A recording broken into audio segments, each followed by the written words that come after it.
Ladies and gentlemen, for tonight's feature, one of the best director commentaries that are out there, Castaway. This is such a great commentary. We get not only the director, but also some of the visual effects team and the writers, and it's just a great collaboration discussion going over all the challenges that they faced during the shoot, and just really interesting, fascinating stories. I just absolutely love this commentary. It adds so much to the movie when you're watching it. There's something about this movie, Castaway, I can't quite place it. I don't know why, but I am always interested in watching this movie.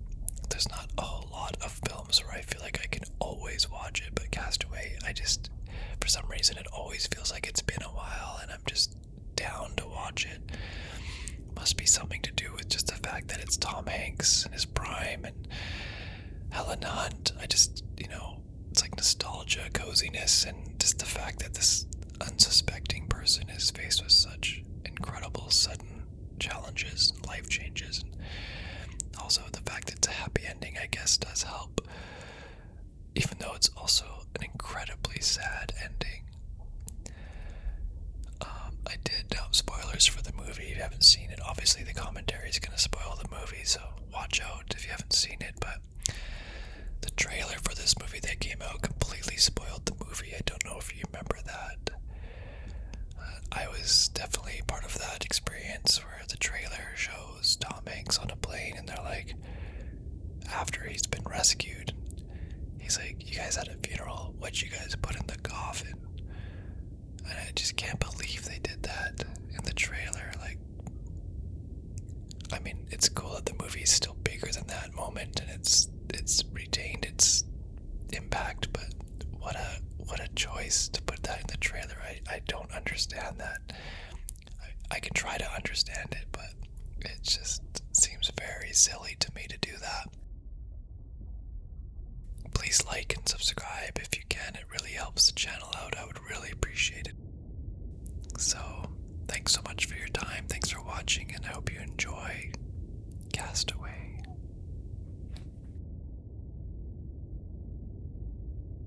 The story was Tom Hanks' idea, and he hired Bill Broyles after he did Apollo 13.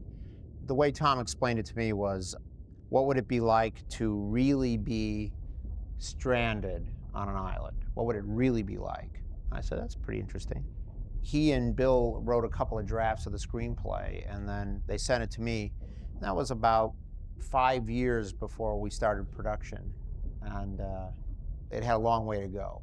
We did 125 rewrites, so there were like millions of changes, hundreds of thousands of them, which is the process that you go through when you make a movie. I mean, nothing's ever just written, ever. Screenplays are endlessly rewritten and endlessly rewritten. My name is Don Burgess. I've worked for Bob Zemeckis as a first cameraman on 4 films: Forrest Gump, Contact, What Lies Beneath, and Castaway. The opening sequence, starting off the shot, you see the open expanse of Texas. The camera seems to be kind of moving on its own, like a surveillance camera in a sense, and basically it landing on an intersection, in this intersection that we'll come back to in the end of the movie, the 4 corners with the roads going off in all directions. We're letting the camera kind of unfold the story, the elements of the story.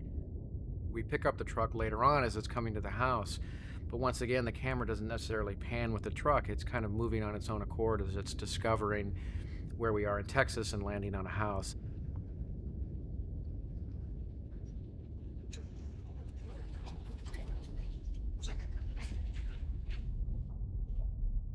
Bill just, from the very beginning, had this artist working in wings, and it was fine with me. That's one of those things where, okay, well, I got that, and there was no reason for me to change it, and it had wonderful symbolic significance, and they were always supposed to be abstract. I love the fact that that woman's character was this kind of sculptor artist working in the middle of some plain in Texas, in the middle of nowhere, working in wings. Fine with me. I thought it worked great. See, you went with the pink. Yeah. I'm Ken Ralston. I was the visual effects supervisor on Castaway. There's what they call package cam, which was an oddball way of connecting the camera to this FedEx package. We had to finesse that up so it wasn't quite so jerky and popping around. There's a lot to clean up. We went back to the back lot at Universal. Behind the guy, where he's pulling the package out of this truck, there's nothing. There's just a bunch of crappy buildings we didn't want. So we got rid of all those. We recreated Russia behind him with Russian architecture and stuff from various plates that we had. And give you a sense of the color and basically the whole look of the real Russian footage. Bob had such a distinct vision as to what the shot should be, and they looked all over Russia, and they don't have the little stairs up to a doorway that he wanted anywhere. Mr. Cowboy. There was absolutely no product placement. We weren't paid by anybody to put their products in the movie. I did that in the past, and it's not worth the little bit of money that they give you, because then you end up with another creative partner, which you don't need. However, it just seemed to me that the whole integrity of the movie would be compromised if this was some phony trans-global letter delivery service, some terrible Hollywood, fake logo and thing and all that. It just didn't seem like it would be real.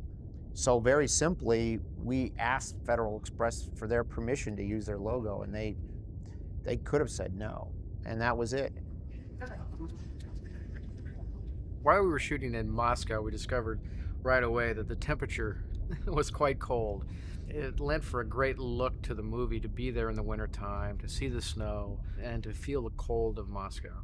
We wanted the audience to kind of feel what it was like from Chuck Noland's point of view, the character's point of view of where he was in space and time at this time in his life. And so the energy factor was so important.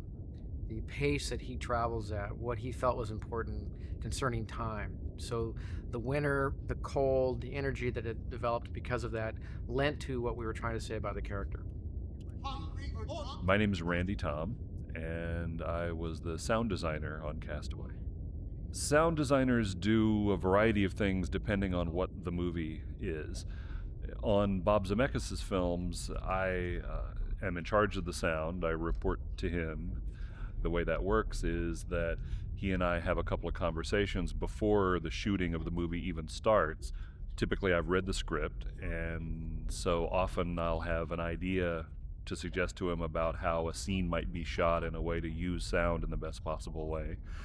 So then he goes off and shoots the movie, and when they are finished shooting and they begin editing the film, then I and my team start working to produce sounds to put into the film. A CD player. And so the camera movement, what we were trying to say was that, Chuck moves at a much faster pace at this time and perhaps isn't really smelling the roses quite yet. So the energy of the camera, the flowing camera, the moving camera, lent to kind of this dynamic energy that put the viewer, I think, in the character's point of view. Is this a new wallpaper for the Usually when we initially meet, we're talking more than anything else about styles. What kind of style should this film have in terms of sound? Just as movies have visual styles, they also have sound styles. One thing that Bob felt sure about from the beginning was that he wanted this film to sound naturalistic. That means real. Even though there are adventure sequences in the movie, it wouldn't have been appropriate for it to sound like an Indiana Jones film, for instance. So we didn't have the latitude to exaggerate the sounds in the way that you would if it were a film like that or a film like The Matrix, for instance. Our guidelines were that everything had to be believable. On the other hand, everything has to be as interesting and exciting as it can possibly be to make the film as entertaining and dramatic as possible. a kid's bike? And I got my packages delivered, and that is what you people are going to have to start doing. We shot most of what you see in Moscow on a Steadicam. Once again, the Steadicam will lead to that kind of kinetic energy that we were trying to bring to the character. Crunch time! Crunch time! Let's go! Let's go! Bob wanted the Red Square sequence to be as authentic as possible. The people who were on location when they shot the scene did their best to collect sounds, but as you can imagine, it was pretty tense trying to shoot in Red Square, and so they didn't get as many sounds as we needed. And so we had to go looking for the sounds of the bells that you hear in Red Square. We brought in people who pretended to be tour guides who you never really see in the scene, but you hear off screen doing a tour via a megaphone. There's this big camera move going around, and the kid's there from Russia, and he looks right into the camera on the take they wanted. So what do? We change his eyes so they never look at the camera. He's always looking somewhere else. So you have to do work like that too, which is pretty nutty. But through the magic of digital, you can do all that crazy stuff. The set was designed to give you some idea about who the character was. Here's his desk. Here's a photo of him with his girl. We added the little office above to kind of give a more dynamic angle to the shot. And in a very simple way, in a very short period of time, you give the audience a lot of information about the character. Paris, so I should be back in Memphis about 18 hours or so. That's the good news. Bad news is I gotta go to the dentist this week. I got something in there that's hurting. I love you, and I'm gonna see you soon, and you know what that means. Bye-bye. Nikolai! Tick-tock, tick-tock, tick-tock, tick-tock! The first plane flight is when Chuck is flying back from Moscow back to Memphis via Paris. We used an actual FedEx airplane for that sequence. Lighting-wise, we kind of took what existed and modified that to work for the film stocks. We wanted, once again, the audience to feel like they were on board an actual moving aircraft. So we used a Steadicam in that situation to create a little bit of movement to the camera to create that feeling that you were actually on board a flying DC-10. A girl's got to do what a girl's got to do. Well, that's the spirit there. Relentless is our goal. Relentless. What do you expect? The guy who stole and crippled? Nick Searcy was, an important character, and then and I saw Nick in From the Earth to the Moon thing that Tom had produced. I just loved his face, and I said, you believe that that's somebody who works at Federal Express. The speed made up the time. It's about the truck. We tried to use as much of what's called production sound as we could in terms of the dialogue. The production sound is the sound that is recorded while the camera's rolling of the actors speaking. Even these scenes on the airplane early in the film, most of them are production sound. I'd say 90% of the time, the quality of the actor's performance during production is better than what you get with ADR, which stands for Automated Dialogue Replacement, which is the actor coming in post-production and trying to speak in sync with him or herself. I've been meaning to ask you, how's Mary? The scene starts in a very normal kind of two-shot. But what makes it unique is that as we discover that his friend's wife is ill, the camera makes a slight move and a focus pull to the foreground, kind of forcing us to understand that Chuck is very uncomfortable with what is happening, and he's not quite sure how to deal with this news about his friend. He's really incapable in his life at this point to deal with that kind of information. So the camera forces us and forces the audience to really see inside of Chuck Noland at this point. Calling for Chuck, please press 1, otherwise leave a message after the tone. Thanks. The night scene that in theory is taking place in Memphis, Tennessee, at the FedEx hub. We set it up so that right away you understand that it's a FedEx hub by as many aircraft as we could put into the background of the shot, logos on the buildings to give us that information. And we also used a kind of yellow sodium vapor light color to kind of give that industrial feel, so that you really feel that you're on the tarmac, you're really at an airport, you're really in the middle of that. And we mix that with some cold light to give us the textures in the background, the feeling of night. We wanted it to feel as active as possible in the background to give the audience that kind of information. And in the foreground, of course, it becomes a very intimate scene between the two of them as Chuck, in his own way, is trying to help his friend out. The next scene that takes place where we discover Chuck's girlfriend, who is working on her dissertation at in theory, a college lab. So we wanted it to, we scouted many different colleges, UCLA, SC, a couple of different places, and we all discovered that it was pretty much the same. It was pretty much a fluorescent kind of feeling, down fluorescent light in these labs. So we took that model and we kind of modified it to a degree. We actually used what we call kinoflows, which are fluorescent lights that are balanced for the film stocks that we used. The scene was really set up that way to give us that feeling. And then when we move into the actual room where the two of them get together, we modeled that room a little differently to make it a more romantic feeling in this very sterile kind of lab environment. In fact, Bob cast that copy machine for sound. He auditioned lots of copying machines, and he wanted a copy machine that would have a kind of musical rhythm to it. In post-production, in fact, we tried to augment the sound of that copy machine. Bob was nice enough to listen to our attempts, but he said, nope, I like the original one that I cast, and so that's the one we used. Mainly in the East. All the other parts, I mean, we went through pretty much the normal casting process, although we had this dilemma with the Kelly character because we needed an actress who wasn't going to physically be in the movie for more than 10 or 15 minutes, but her presence had to be felt throughout the movie.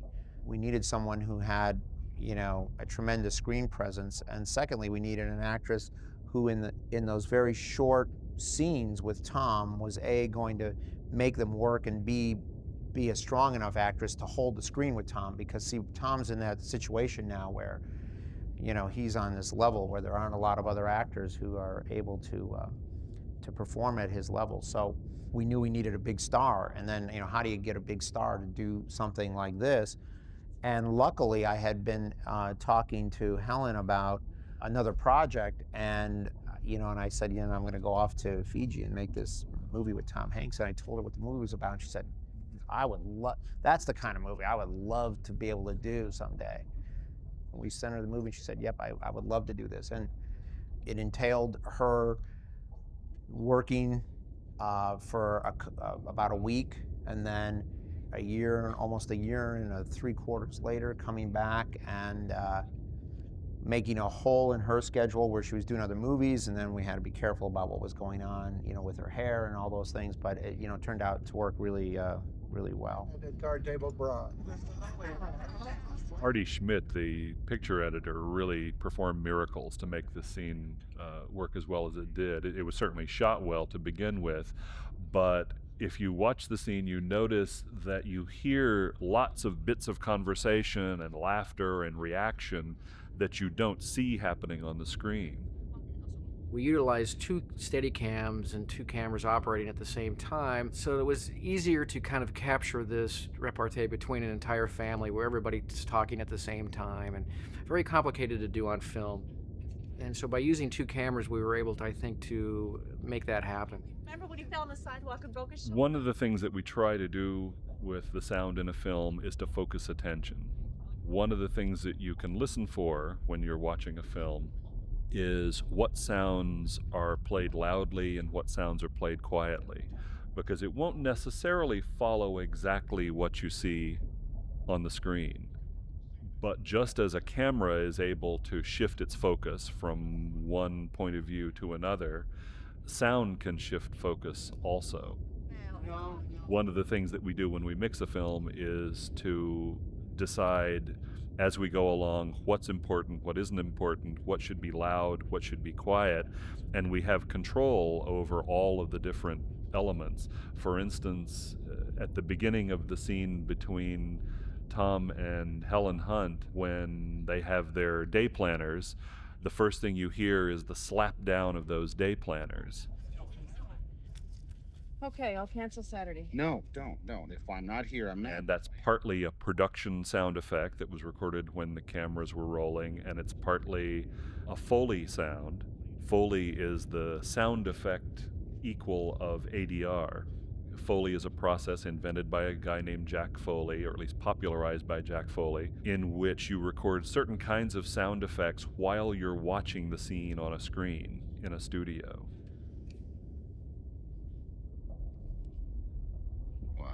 And I must say that, having an actor like Tom, to be the guy puts you way ahead of the curve. So we were able to do very minimal things. And actually, it was very interesting because when I say the screenplay went through all those different rewrites, one of the things that happened a lot was anytime we attempted to, in the beginning of the movie, put in any type of typical movie drama. In other words, we went through all these different permutations that, his mother was dying and he was estranged from his brother, and he and Kelly were arguing all the time in their relationship. Anytime we tried any of those things, it absolutely just didn't work. Basically, Chuck and Kelly in the opening of the movie talk about nothing. They just talk about their calendar, they talk about Christmas gifts. They don't really do what would typically be your typical movie sort of couples setup before you have some hand of God thing happen to them. And we found that to be the absolute truth through the whole movie, which was to not try to impose typical dramatic cliches on anything. Oh, I love them. Look at my journal. Oh, What about the pager? real leather, and look at the pages have gold on them. Did you like the pager or not? Yes, I love it. Look at him in his little blue Russian house there. Russia. My God. And it's not one of those loud ones. Bob would mention this project off and on during other projects as it was being developed, because Tom was talking to him early. And I kept hearing that, and then other projects he was working on, and we were all voting for this one and not some of the other ones he was developing, but like we had any say in it, but we were all hoping it would be more this one than some of the others. And I really wasn't in on it then. It was more after things became pretty definite it was going to happen, and then we all started talking about how to visually tell the story as much as possible, because it's such a visual film. It's almost a silent movie for a long point in the film, which is very cool. Very interesting way to approach it. When Bob gets serious about it, when he really decides to do it, then basically I usually get a call pretty early on, especially after my association with him for so many years. And we just start sort of very casually talking about what the project is, what's entailed. Okay, we know there's a plane crash in it.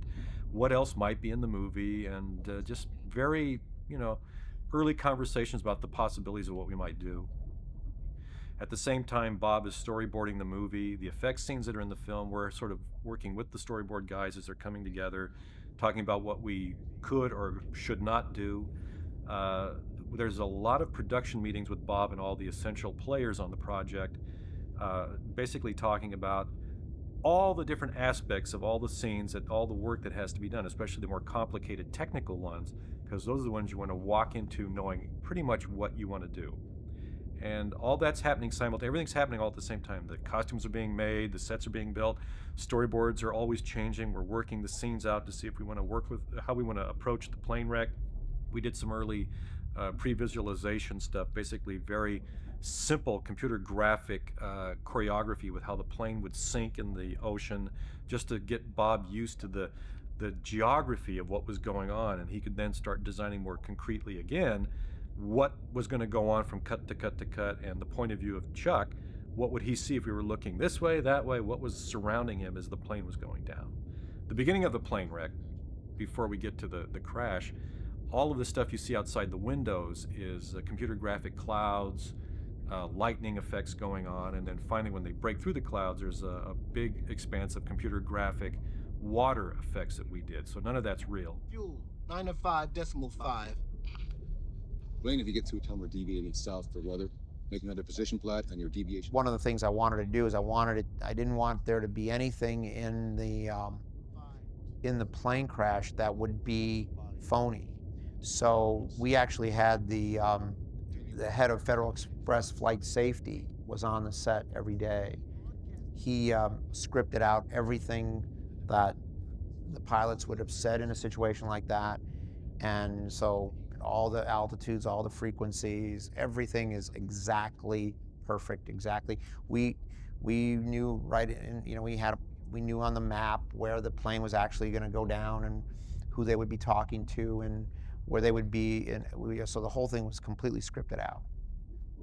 TD Control, FedEx 88, position Jenna at 1526, flight level. That was all handheld, and what we call bungee cam, where it's kind of a controllable handheld situation.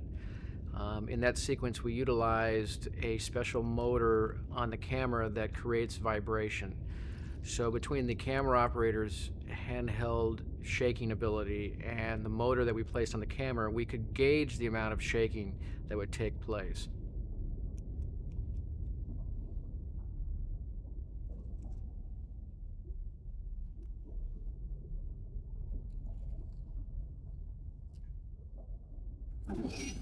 The explosion takes place, and Tom is yanked out of the bathroom, and he's, being sucked out of the plane, and he's hanging on for dear life. The camera ramps up in the amount of vibration that takes place, so the sequence progresses. Those scenes are a lot of fun to do because you just, you lay them out, so you have to get from point A to point B. You start shooting all the pieces that you need. And I think what makes that sequence so terrifying for people is that, once again, it's told only from Chuck Noland's point of view. You never cut outside the airplane. You never go to somebody else's point of view. The interior of the plane, for the beginning of the plane wreck, where everything's getting knocked around and shaken, it's on a big, basically a gimbal, a mechanical device that the fuselage is sitting on, just shaking all over the place with hydraulics, however you had it rigged up. If you believe in the willing suspension of disbelief, and you captivate an audience and they truly believe that they're sitting there with the character, then I think we've done our job. And I think that's why that sequence works so well, because you never lose track of that. And all of the storytelling elements that Bob Zemeckis put into that sequence, with the watch and the life jacket and all those little moments where Chuck has to make decisions why the chaos is taking place, makes it so terrifying. I've learned by doing lots of scenes like this that the main thing you want to accomplish is to get rid of everything that you don't need. One of the myths about mixing the sound for a big action sequence in a film is that you want the biggest sound mixing console possible so that you can plug as many sounds into it as possible to mix them all together. And in fact, that's really not what should happen at all, because in a scene like this crash sequence, we have hundreds and hundreds of sounds that have been recorded and edited to go in this. And if you were to play them all at the same time, it would sound like you were standing in the middle of Niagara Falls. It would be what we call pink noise, just roar. It's a meaningless roar.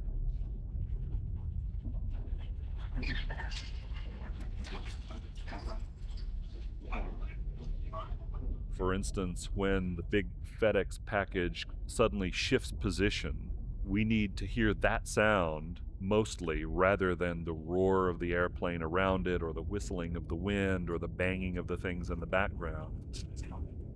What we do is either get rid of or reduce in volume all those other sounds so that we can concentrate on the FedEx package scraping across the floor and banging into the end of the airplane. Then there's another section that splits apart, and all the water from the dump tanks, these big old tanks filled with water, would just pour in on top of Tom when this fuselage section ripped apart. When you have an underwater scene, you usually have a lot of latitude to play it as the point of view of the character. It's easy to assume that everything that you're seeing and hearing is what he's seeing and hearing. We might hear only bubbles at a certain moment. Another moment, we might be hearing mainly the creaking of the metal. And if you were to actually record the sounds that you see there, in fact, they would be very different from what we put in the film. But what we put in is valid because it's the way Chuck is experiencing. It's what he's hearing and what he's feeling. So we can use sound in a very musical, kind of dramatic way. A lot of the work began in the Esther William tank over at Sony, which was basically a large water-filled tank for the ocean stuff. It wasn't that big, though. Once Tom is in the water, then we're getting into more and more complicated effects that we were doing. And we had one large model piece that we blew up for the jet engine that explodes behind Tom as he's paddling away. And on top of that, we created a whole, basically a computer graphic model that we used pieces of on that, especially around the section that's blowing up. The turbine was CG that's spinning around like crazy right inside the thing. it's sucking up all this practical smoke element, basically, that's supposed to look like the ocean, into the turbine. We have a bunch of computer graphic animation where the thing's splitting apart, the fire effects, everything is artificial, everything's added on with computer graphics, that wonderful word we're going to say way too much. And then when it blows, we had pyrotechnics shot slow motion on the model. The model was, how big was that? Quarter scale. Quarter scale. That's pretty big miniature. And then we added shrapnel on top of that with computer graphics to add more dynamics to it. Some of the big pieces that go flying by us, and most of the sections of the plane, the wing sections, all sinking, going around them, that's all computer graphic. One reason is the pieces were so huge, you could not physically do that on the set. And also we have more control over it. You don't want to stop your shoot because you have all these mechanical problems with these big props, so you don't do that. John Fraser and his crew did all the mechanical effects on the show. They did all the wind, the rain there, the wave machines, knocking Tom all over the place. We extended the set of the real water into the distance, way off in the distance, with all of our computer graphic ocean effects. So there's huge waves and other things going off that just lead to the horizon that were never there, and more lightning. And our lightning was timed to make sense with the practical lightning on the foreground piece with Tom. That's why there's that army of people just for that one part of the film.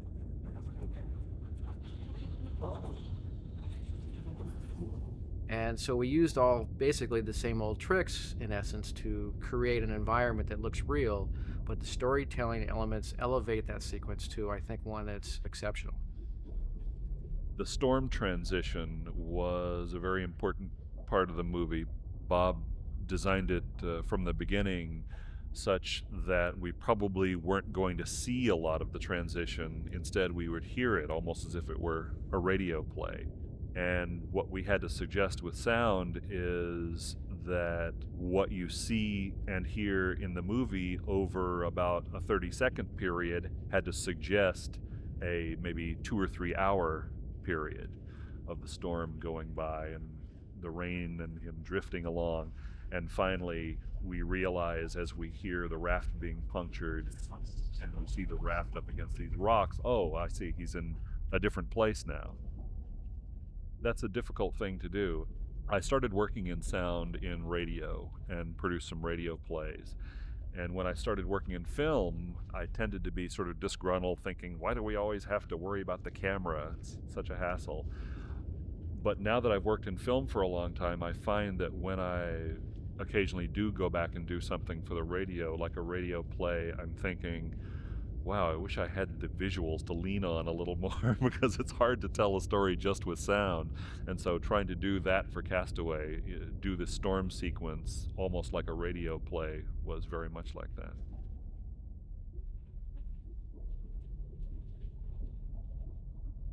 Rick Carter, my production designer, he and our location manager, Mary Morgan, they basically scoured the earth. I mean, they went to the Caribbean. I mean, our first choice was to shoot it in Hawaii because, then we can be in America. But Hawaii didn't work. We looked in the Caribbean, and I think Rick went to everywhere. Like, he went to Tahiti, and he went, narrowed it down to Fiji, being where there were more interesting islands within about an hour and a half boat ride to the infrastructure, which is, basically a Sheraton hotel. And that seemed to work the best. He came back I remember he came back from Fiji and he had basically photographs for maybe 3-4 islands that were his. And I just knew when I saw the photographs for this island, this was gonna be it. One of the most difficult sound sequences to create, believe it or not, for the island was when Chuck first arrives on the island and he wakes up in the raft. And things are very quiet, but you see and hear these waves lapping up onto the beach. Those waves were very difficult to create and make believable. We weren't able to use the production sound because there was pounding surf off in the distance, and we didn't want to hear that. We wanted it to be very quiet to contrast with the loud sequence that had come before. And so we had to record each of these waves individually and not only get the sound of the impact of the wave, but also get the waves that just sort of slide up onto the beach without any impact, and that kind of fizzing sound when the waves slide back down the coral sand beach. It was an enormous effort to try to not only collect all of those sounds, but to edit them together in a way that you would really believe. And it took a lot of trial and error to get it just right.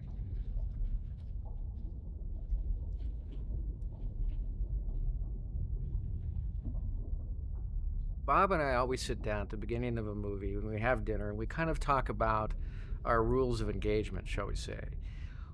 You know, what in each act is the camera trying to say and where are we taking the audience. So in this case, in the simplest terms, in the first act, the camera's moving like crazy, as is the character. In the second act on the island, you know, the character comes to a screeching halt in his life, and so does the camera.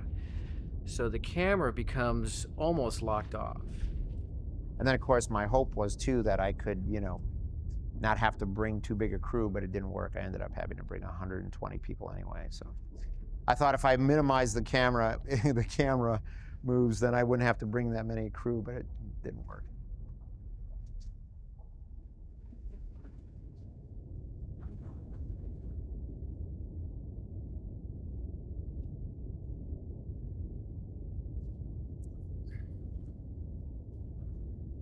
We shot, for whatever reasons, at low tide. So Tom is walking through rocks. The sequence leading up to that, all the cuts have it at high tide. So we put all the water back in, so make it look high tide. And we added splashes on Tom's feet when he's walking towards the package. So it looks like his legs are in the water. He picks up the FedEx package, he walks towards us. The camera basically does a 360-degree move with him around the island.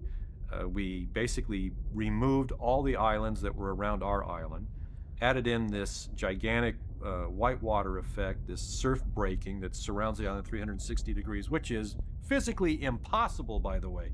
But it's always there at this island. It moves like a surveillance camera.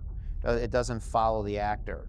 It just starts to do a pan, and Tom works within the frame, and sometimes the frame bumps up against them. There's a lot of mat work going on to keep basically holding Tom out. We call them roto mats. One frame at a time, people are basically outlining Tom with this computer mat work so we can put and layer in stuff behind him so it doesn't show on top of him or be transparent through him.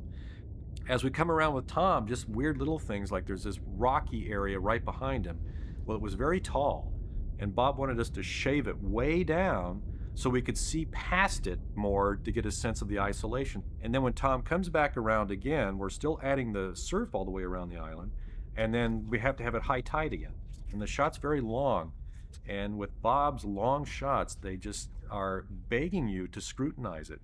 And again, talking about if there's something wrong with the shot, and you're just sitting there on it forever, everyone in the audience will know it.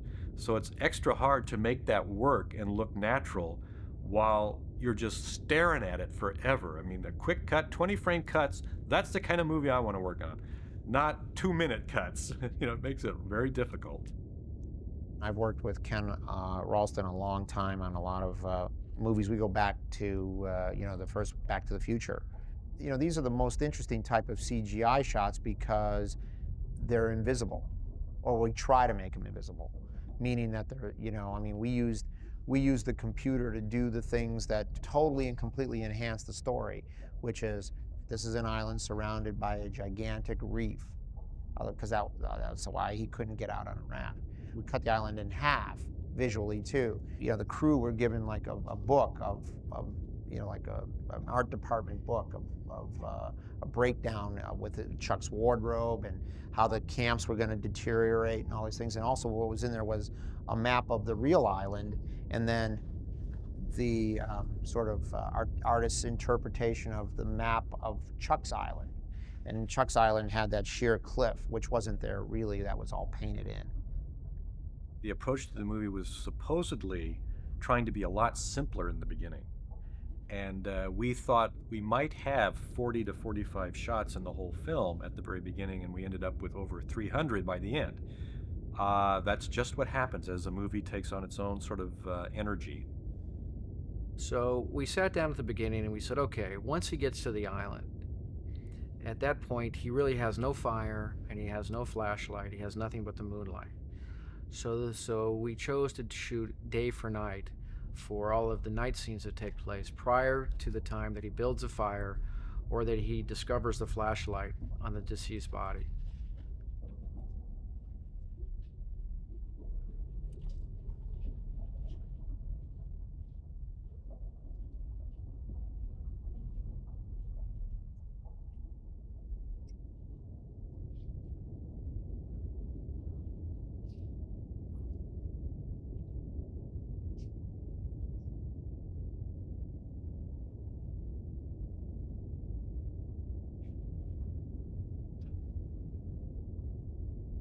I think we're really proud of the fact that most of it's so invisible because of how well done it is. It's it's a really difficult thing to do. It's when an audience sees something big and extravagant, including the plane wreck, although we do a lot of subtle work in that too. It's easier to trick them than to show them just a regular scene that they could see anywhere, a beach, some trees and stuff, and then be manipulating the hell out of it and not have them notice it. The hard part about this film is the fact that one of the reasons there's no music on the island, one of the reasons we had to paint endlessly drips of water off of camera lenses and odds and ends that kept reminding you there's a camera here. So what we have to do is create effects in a movie that's begging it to look so real, so gritty, so dangerous to this one individual. And if it starts to look fake, you've lost everybody. And there was a lot of pressure on us because of that. It doesn't seem like it would be, but it's a very difficult thing to achieve. Anybody?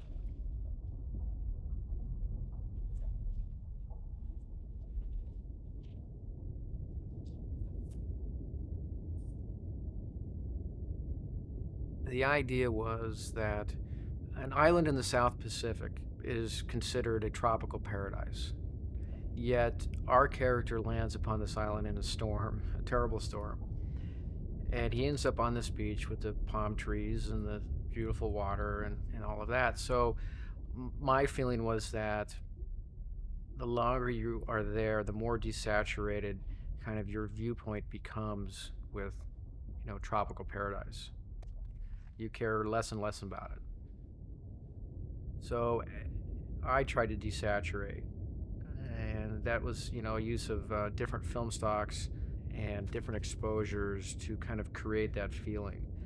So there's very few kind of romantic life connecting with life images on the island. Very few pretty sunsets. Just a few moments where he has the pocket watch and the picture of his girlfriend. Do we ever kind of let the island get pretty? Do we ever let it get romantic in any sense? Most of it we tried to shoot, in a sense, ugly light, hard reality. And very few moments do we let ourselves let the island be as beautiful as it actually is.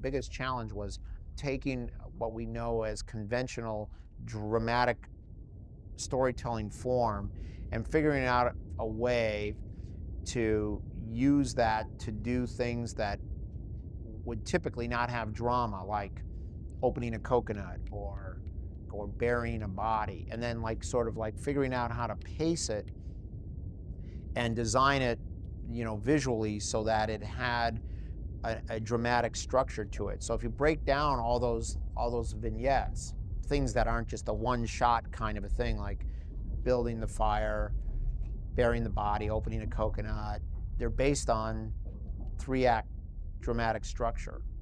That was the most challenging thing, is figuring out how to make stuff like that interesting and compelling.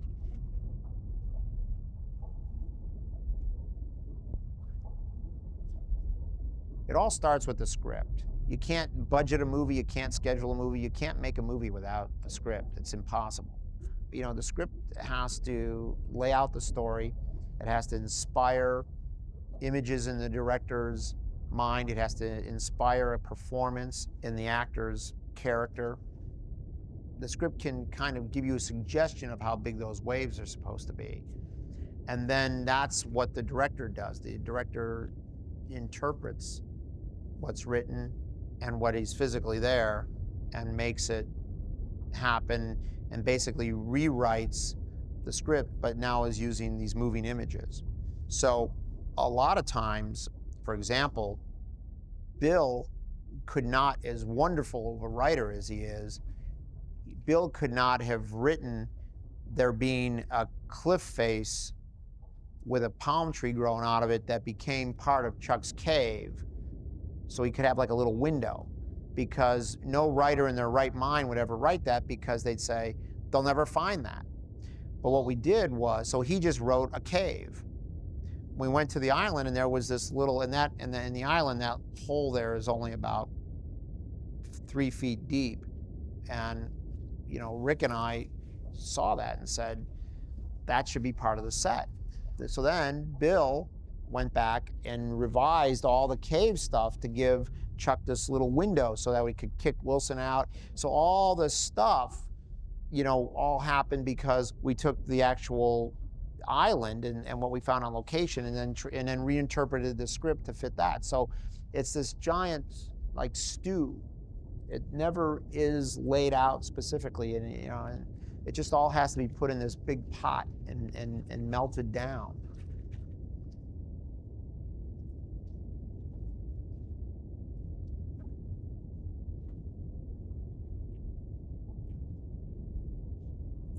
A lot more became our challenge when the film started to shoot. We really got into a lot more effect stuff.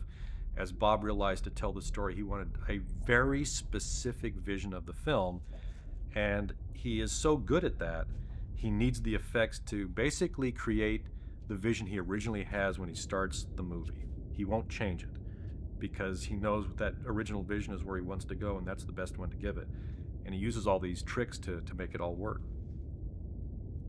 My name is Kerry Villegas. I was the co-visual effects supervisor for Castaway. This shot was actually photographed on a location in a parking lot in Malibu. Basically, the only thing that remains real in that shot is the rock that Tom is standing on and Tom himself, and the rest of it we had to create entirely within the computer. The first big step was actually creating a virtual camera move, recreating the actual camera move, and that was very difficult just because of the length of the shot, and also because of it was such a dynamic camera move, which we so frequently get in a Bob Zemeckis film. Once we were able to get that virtual camera move, we then could recreate this environment within the computer. So we created a fully computer-generated water environment, and that was created by one of our artists, Joel Krychek, amazing technical person who worked on Titanic along with myself. It was the first place where we actually started doing this digital type of water work. And there's a lot of little subtle things in the water that you get in Fiji. There's the little white patchy areas that form along the horizon. All those little subtle things had to be added as well. The sky and the clouds that you see, those are all created using what we call matte paintings. And they were all digitally locked into this virtual world.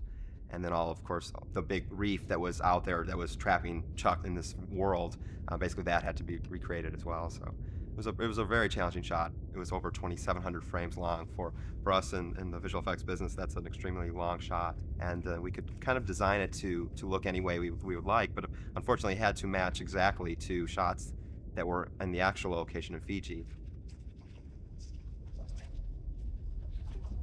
The tides move so drastically at the equator that you really only had about an hour to accomplish a shot that you've set up, especially when you're working at the water level, because in that hour the tide is going to change so drastically. In the second hour, you're either going to have no water in your shot or everybody's going to be underwater. You really had to coordinate your day's work. So between that and the sun charts of where the sun was going to be, because you're always trying to set up day exterior scenes to work with the sun instead of against it. So you have all your sun charts, and you chart your day's work around that and the tide charts. The burial scene was, I tried to do that as close to the middle of the day as possible. So in actuality, it's a very high key, hard sunlight, which is pretty harsh. And so that's as harsh as we could possibly make those images. And I think it's pretty effective in the scene. I always knew once I started shooting the movie that there was going to be no music.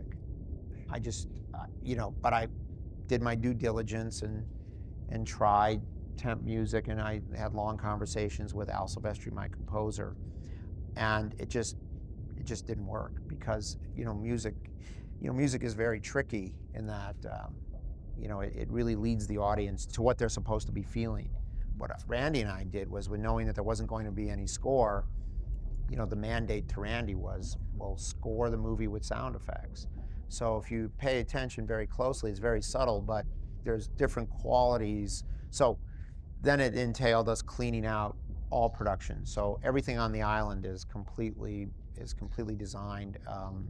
Every grunt, breath, everything that Tom does is looped. So there's no production on the island at all.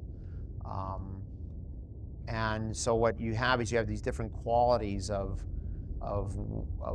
wind and surf. And so when it was a melancholy scene, like when he's sitting there looking at the picture of Kelly or whatever, the surf and the wind have that kind of feel. Or if it's, like when he's going out on the raft, the surf is pounding and the waves are coming in at a quicker and quicker and quicker pace. So we use that to subconsciously score the movie.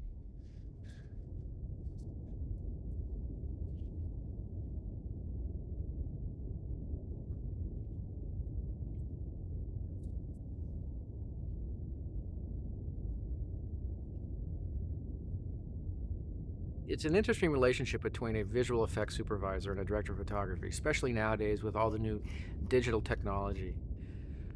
It's important that you have a good, close relationship because you're both controlling visual elements in the film. And fortunately, Ken Ralston and I have done many films together, Forrest Gump and Contact and the Back to the Future movies. So we have a long-term relationship as far as working together on visual effects.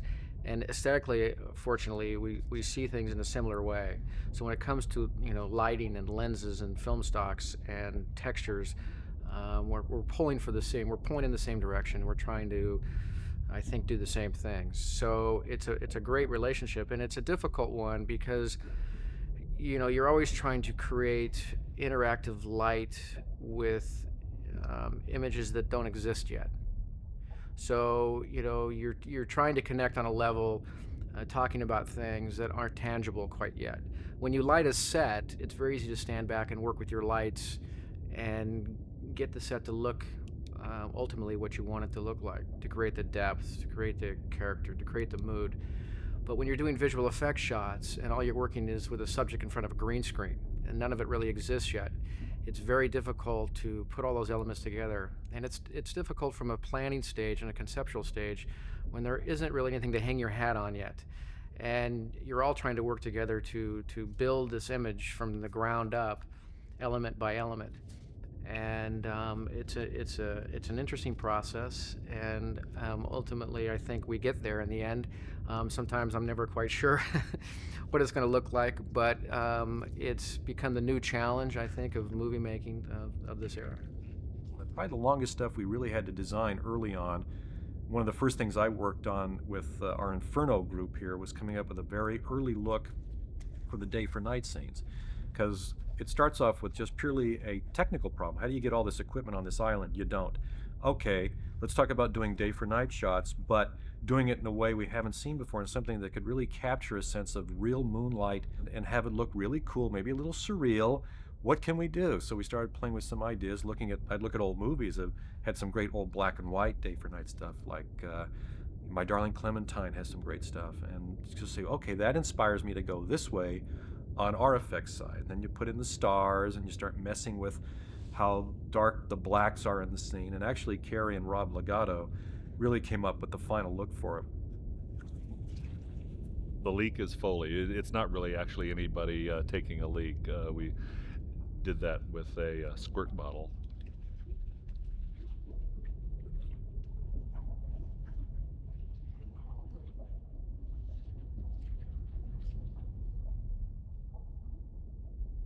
wanted the ADR to sound like it was production, which would have been recorded outside, so we wanted to simulate the sound of outdoor acoustics.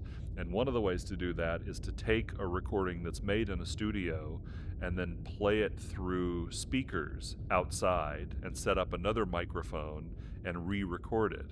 So we decided to do that here at Skywalker Ranch. We had recordings that were very clean and dry, as we say, without any natural reverberation on them, that were made in a studio of Tom Hanks yelling, "Help, over here!" And we played those through a speaker here at Skywalker Ranch. We thought where maybe nobody would hear them, but people did hear them. And so the security department of the ranch showed up and said, what's happening? Somebody in danger? But nobody was in danger, and we shooed them away and continued our recording.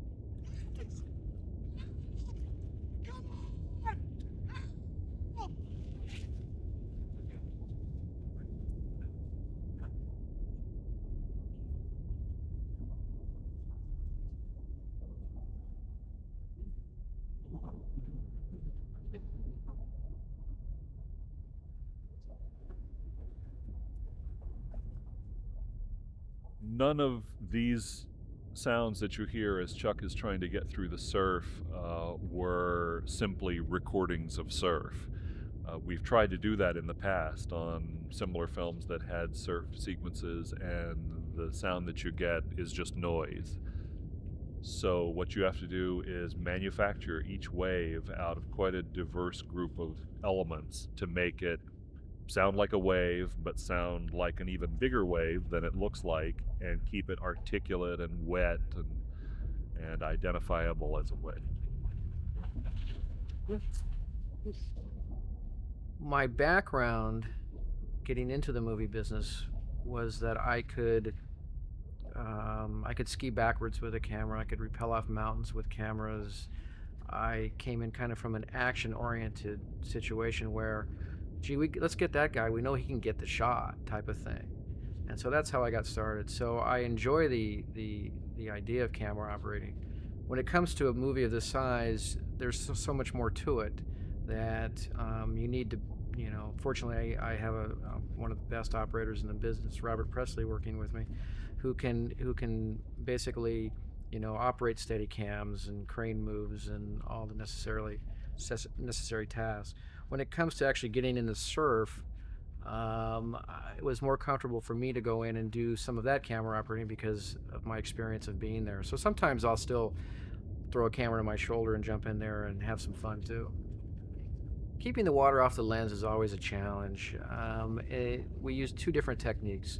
One technique we used is a spinning disc, and it's basically something that I believe was developed for ship captains years ago at storms at sea, and it's the centrifugal force of the spinning disc throws the water off. So we developed some small handheld spinning discs that we mounted in front of our lenses that were incorporated into the water bags, so that every time that we were completely covered by water, that instantly the centrifugal force throws the water off the lens and it keeps the shot working, so you don't have drips and things like that. And a lot of times it works, and sometimes you're so covered with water that it takes a few moments before that works. And another technique is to add some air pressure to that too. So not only do you have the spinning disc, but you also have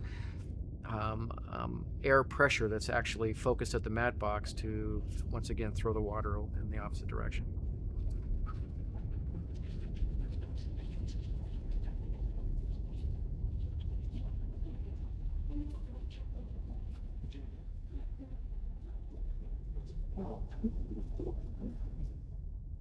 Wind and rain and water are very hard sounds to record. Wind is hard because it's hard to keep the sound out of the microphone. When you're recording wind, you're typically recording the sound of the air moving across some other object, like the leaves of a tree or through telephone wires or around the edge of a building. And what you don't want to hear is the wind blowing through the microphone. And so there are lots of tricks that you can use. One is called a wind screen, which goes around the microphone itself, but in addition to that, you often have to hold up blankets or other objects between the microphone and the wind so that the microphone can pick up mainly the effect that the wind is having on other objects and not the wind blowing through it. Water is always difficult because there's the danger of dropping your microphone into the water, for one thing. The people who did the production sound on Castaway lost a recorder to the ocean, I'm told. Salt water is a very bad thing for electronic gadgets. All the interior cave shots were shot here at Sony Studios. We built a complete cave set that came apart in pieces so that we could accomplish all those camera angles and lighting. It was very challenging to light that cave because, once again, our rules of engagement dictated what the light sources were. So once he has the flashlight, then it gave us the motivation for using some light sources in the cave until the battery goes dead on the flashlight. And actually in the movie you see the battery going dead on the flashlight.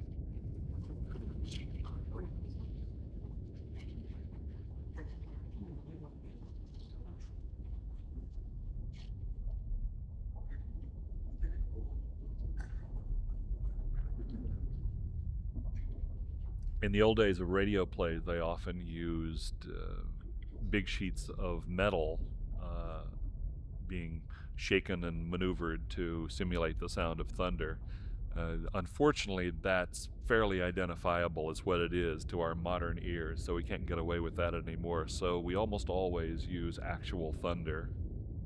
The big trick with thunder is that it's the holy grail of thunder to have a thunder recording with no rain on it. Because most of the thunder that we hear, of course, is accompanied by rain. But very often you want to be able to hear thunder without hearing any rain. And so there are occasionally sound recordists happen to get a crack of thunder with no rain. And so whenever we hear that somebody has one of those, we gobble it up like ravenous wolves.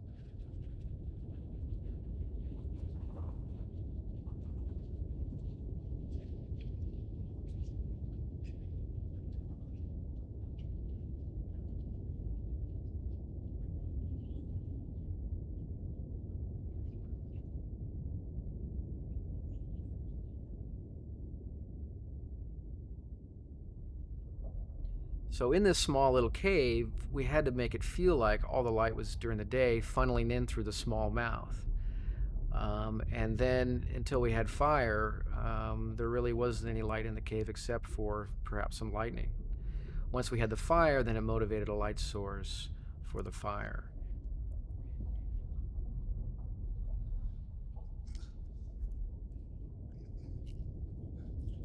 One of the challenging decisions that Bob made early on was that he decided there should be no sound of birds or insects or frogs on the island.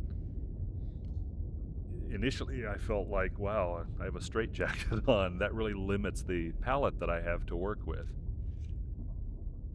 Because typically, if you're editing the sound for an outdoor sequence, you have birds at your disposal. You can decide whether they're happy sounding birds or threatening sounding birds. And likewise with insects, I was thinking maybe we would have kind of dark, sinister sounding cicadas or something like that on the island when it was appropriate to have that feeling.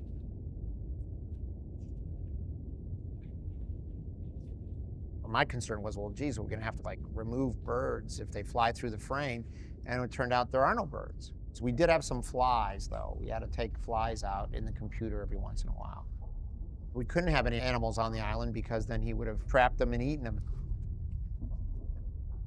But when Bob said, I don't think we should have any of that stuff, it sent me into a minor panic because I knew that all I would have to work with on the island in terms of sound effects would be wind and waves and the sound of Tom Hanks moving around. In the end, it proved that that was probably the best decision, because if there had been the sound of birds and insects and frogs on the island, I think just like with the orchestra, it would have made you feel in a way like Chuck was not alone.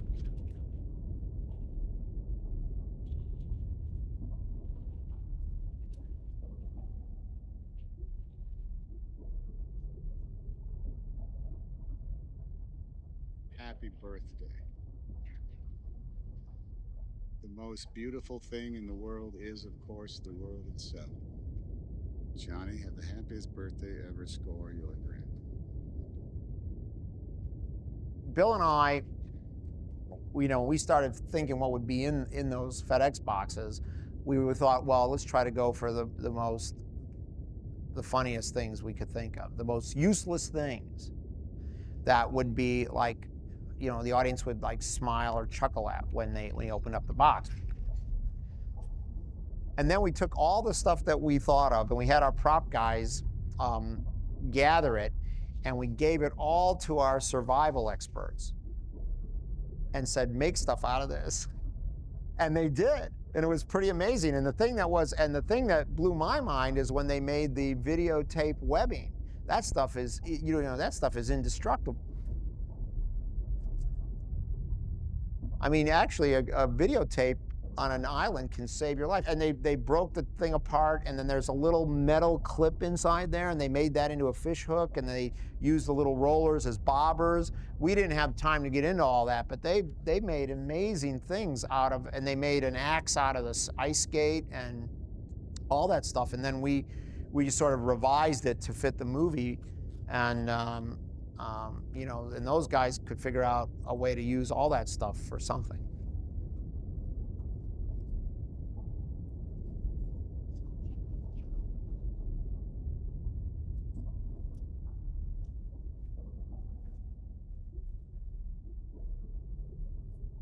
The location shoot, as far as I was concerned, was a living hell.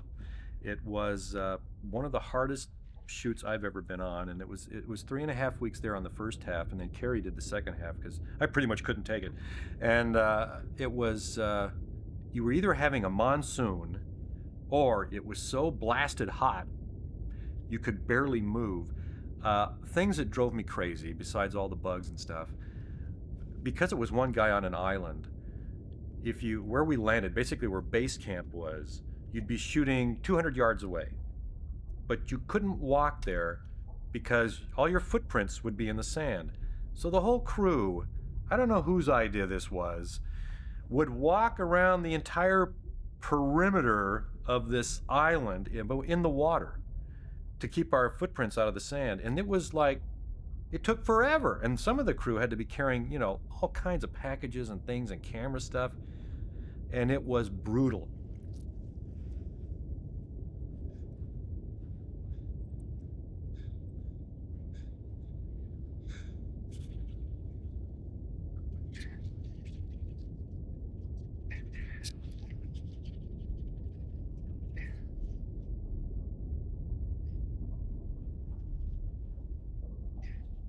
This fire starting sequence was quite a challenge. None of the sound that you hear in the fire starting sequence was recorded on the island or while the cameras were rolling. Trying to manipulate the stick was really hard to keep it in sync with what you see on the screen, because it's very fast movement during some parts of it. So the Foley people especially deserve a huge amount of credit for making this fire starting sequence as believable as it is in terms of the sound. We probably have 15 or 20 different sound sources. I try to keep it as few as possible. We try to initially make some decisions about what works and what doesn't work, rather than arriving at the final mix with hundreds of sounds for every scene, which is what some sound editors do. And so in this scene, we had a mere 15 or 20 simultaneous sound sources. We have 3 or 4 surf sounds going on simultaneously for the distant surf. We have the sound of the wind in the palm trees. We have the sound of him rubbing the stick on the other stick to try to start the fire. We have the sound of his breaths and grunts and efforts. All of that is ADR. His other miscellaneous Foley movements. So it's 15 or 20 separate sounds. We always carried all kinds of stuff on each one of us on our little fanny packs just to have with us. But for instance, you walk around out there and you just barely scratch your toe on some coral and it's infected in an instant. And you have to take care of it right away or it'll turn into some horrific thing. Plus the whole crew, me included, the first time I was there, I got really sick for about a week. I was looking for a lot of trees to hide behind during that, just like Tom does in the movie. We all really get, when I see that in the movie, I know exactly what was happening. It was pretty tough. Plus, there's like a little village of these little crappy little, plywood huts and stuff that we would call our home while we were there. It wasn't good.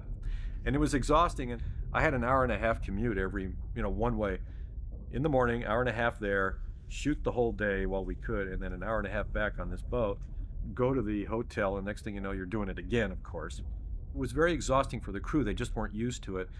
And I do have to say that while we're all there, Tom's there too, and I swear there's no other actor on the planet that would have put up with this stuff that I know of.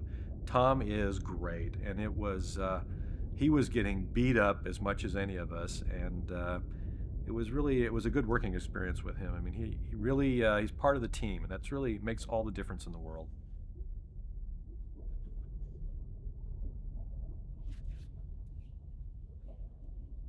The scene where Tom is initially painting Wilson's face, believe it or not, was kind of a tough scene for sound for some reason, because we didn't get much usable sound from the set for this scene, and so we had to invent what it was going to sound like here. And to try to get the sound of all of those palm fronds moving at just the right time and rubbing against each other proved to be quite a bit tougher than I thought it was going to be. And even after the initial editing, we had to go back and re-edit some more palm fronds and re-record some more to make it believable. Sometimes the things that you think are going to be the easiest are the most difficult, because you don't really realize how complex they are.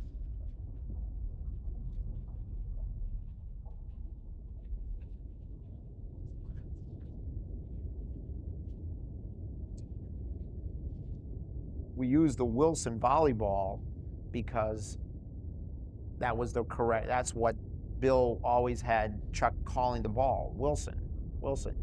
I mean, the truth of the matter is Wilson doesn't make that many volleyballs. That's not one of their big products. But it wouldn't have been as, I just don't think it would have been right. It wouldn't have had the same feeling if Chuck was calling Wilson Fila. Just wouldn't have had and we couldn't have used a soccer ball because it's got the black spots on it. So it had to be a volleyball.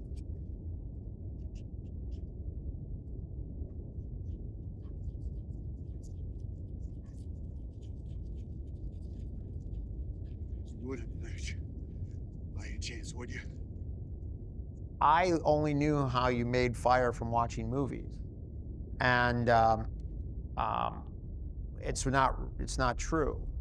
This is sort of the way you have to really make fire. And when we had our survival experts teaching us this stuff, you have to always be able to have like a notch you can't just like rub two sticks together. The air got to it. The air got to it! You make smoke, but you never make a flame because you keep smothering the flame with the stick to make the friction. So you have to have this extra air source to create a spark. If you didn't take a survival class in the Army or something, I personally would not have survived because I wouldn't have known how to make fire. So I put myself in Chuck's position, and I figured, well, I can make this into a scene then. And I can throw the stick and crack it, and then he's delivered the fire by circumstance. The sound of the fire is tricky, especially for that first little puff of fire, because actually, if you record that event happening, you don't really hear much sound. And so it's one of the little bits of artistic license that we take with movies, that we want to hear a sound. The sound is actually a much bigger fire, being blown by the wind, and we just took a piece of that recording of the little puff of wind in a bigger fire and made that sync with the onset of this little flame as he's successful in blowing the kindling. When he builds the fire finally, we created I think a beautiful scene where he's got fire on the beach and he's made that happen. It's kind of one of the highlights of his existence at that point. We did it at Magic Hour, 2 cameras, 4 takes. Tom did 4 different versions. And I actually kind of blend 2 of them together there. You're free, you're free. Yeah! Yeah! Look what I have created! I have made fire! I have made fire! People who do a lot of watching of movies in home theaters love to hear sounds in the surrounds, and they love to hear sounds panned over to the left and over to the right because it really gives this equipment that they bought for their homes a workout. But panning sounds in a scene like this where he's lying by the fire eating the crab can be a dangerous thing, because this scene is mostly shot in what's called reverses. You see the fire in the foreground and you see Tom Hanks in the background eating the crab, and then the next moment you're looking back at Wilson, who's at the other side of the campfire. And so what happens is, if you pan the fire all the way over to the right when you're looking at Tom Hanks, then when you go to the reverse angle shot, suddenly the fire is all the way over on the left. There's something that can be really jarring about that. Even though it's literally true, it's one of those things that can remind people they're watching a movie, because initially you think, why did the sound of the campfire jump from the right side of the theater to the left side of the theater? And you have to stop and think, oh, I see, it's because we're in the reverse angle now, and that's not what the filmmaker wants you to be thinking. So in that scene, we kept the sound of the campfire more or less in the center the whole time, because we didn't want it to be jumping around the theater from shot to shot. Then flew around that storm for about an hour. So that's a distance of... We created our own firelights, some very small little portable units. We used MR16 sources, and we actually developed a computer program to control our flicker effect so that we could bring it up and down on cues. He puts the fire out, he lights the fire, so we were able to, I believe, make it feel like he's truly being lit by the fire. 7-4. That's a search area of 500,000 square meters. It's twice the size of Texas. They may never find us.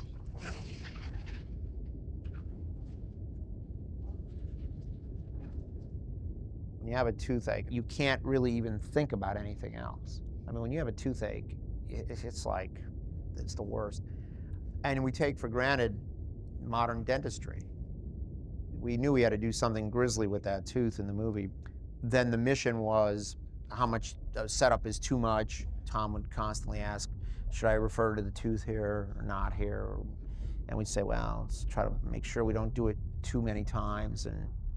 And then, of course, it was real interesting because when his dilemma happened on the island, we played it like he would actually even forget about his toothache because his situation was so intense. After he found that he was going to be able to find water, then he would, oh yeah, I have this toothache, But up to that point, it was like, life and death. The initial dialogue that we hear off screen of Tom as the camera is panning from left to right is all ADR. But when we get to Tom and actually see him, that's production sound, and that's a tricky thing to pull off.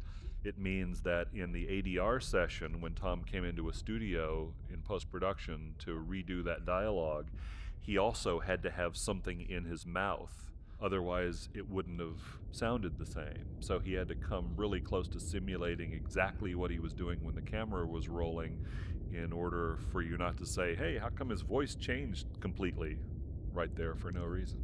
Memphis. My dentist's name is Dr. James Spaulding.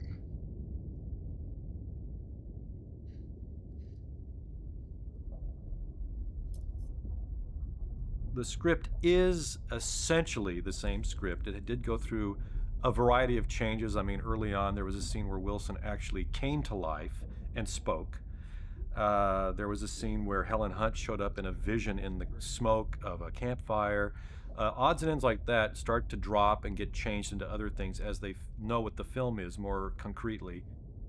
The environment of the cave was fun to play with because even though we didn't have insects or frogs or birds to hear, in the cave we could hear drops of water. We could hear water flowing because there's supposed to be a little spring in the cave, and we hear water flowing through the cave when it's raining.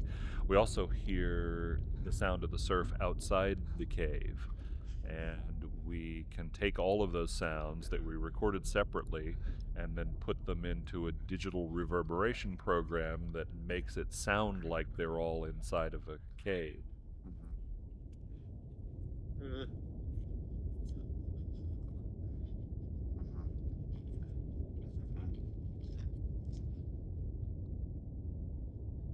We didn't do any tooth banging recording as part of this. The main thing that you hear is the rock hitting on the skate. And I think that metallic sound really sets people's teeth on edge, so to speak, because you can really identify with what that must have felt like.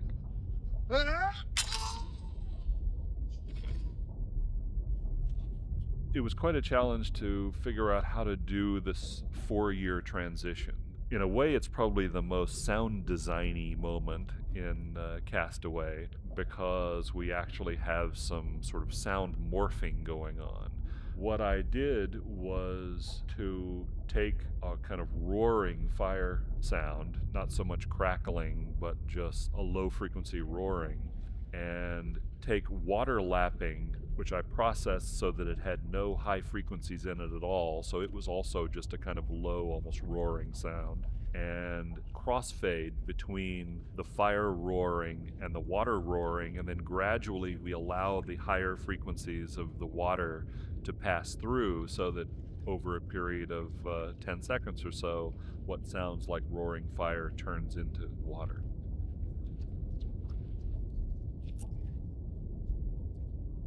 You know, there's a fabulous shot where he comes and he sits down after he's speared this fish, and he's not even facing the ocean. He doesn't care about, you know, the beauty that exists out there any longer. To him, it's just, you know, he's in basically a jail cell, and he's very, very isolated.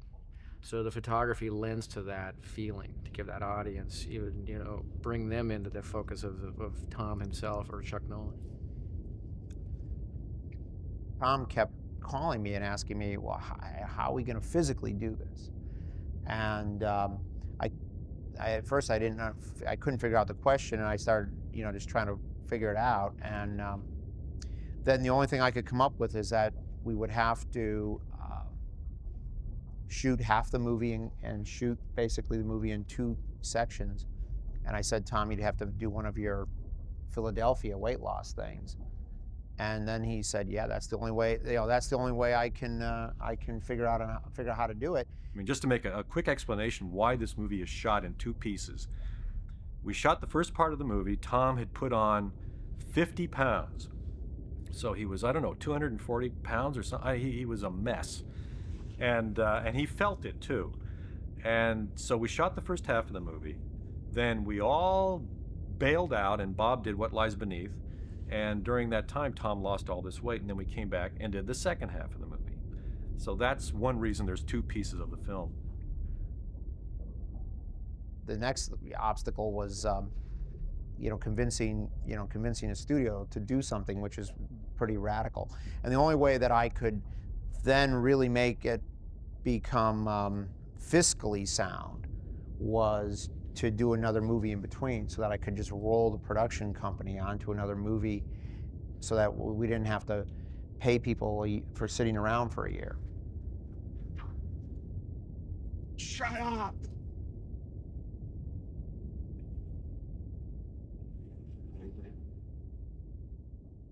When he's inside the cave and initially hears the porta potty outside, we added quite a bit of artificial reverberation to that to make it sound more like it was coming from a distance. We used a real porta potty. We bought a used porta potty, which we arranged to get cleaned as quick as possible, and we recorded it. We twisted it and banged it with rocks and rubbed it up against rocks and trees and various other things, trying to get this sound of it scraping against the rocks outside the cave. And as usual, played a variety of things that we had done for Bob and to see what he liked and what he didn't like. And eventually we found a set of sounds that really seemed to work. So then the trick to that was to try to use sounds once we cut outside that would be similar enough to the ones that we used when you're inside the cave, so that you say, aha, that's the same thing. That's what was making that sound. That car still!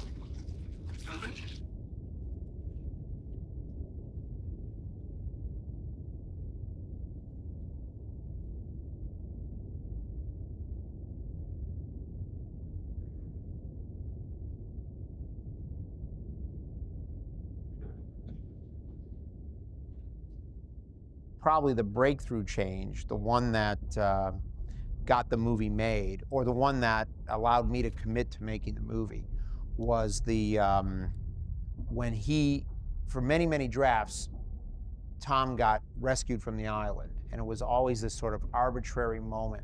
It just didn't feel right. And then when Bill came up with the idea of him having to make a decision to risk either dying on the island or dying attempting to leave the island, then that little germ of character decision, allowed me to finally see the movie. And then everything started to fall into place. Then the whole idea of Chuck understanding that now that he was able to physically survive on the island, then his real problems started, because that meant he was gonna not die on this island for a really long time. And that made the movie really interesting.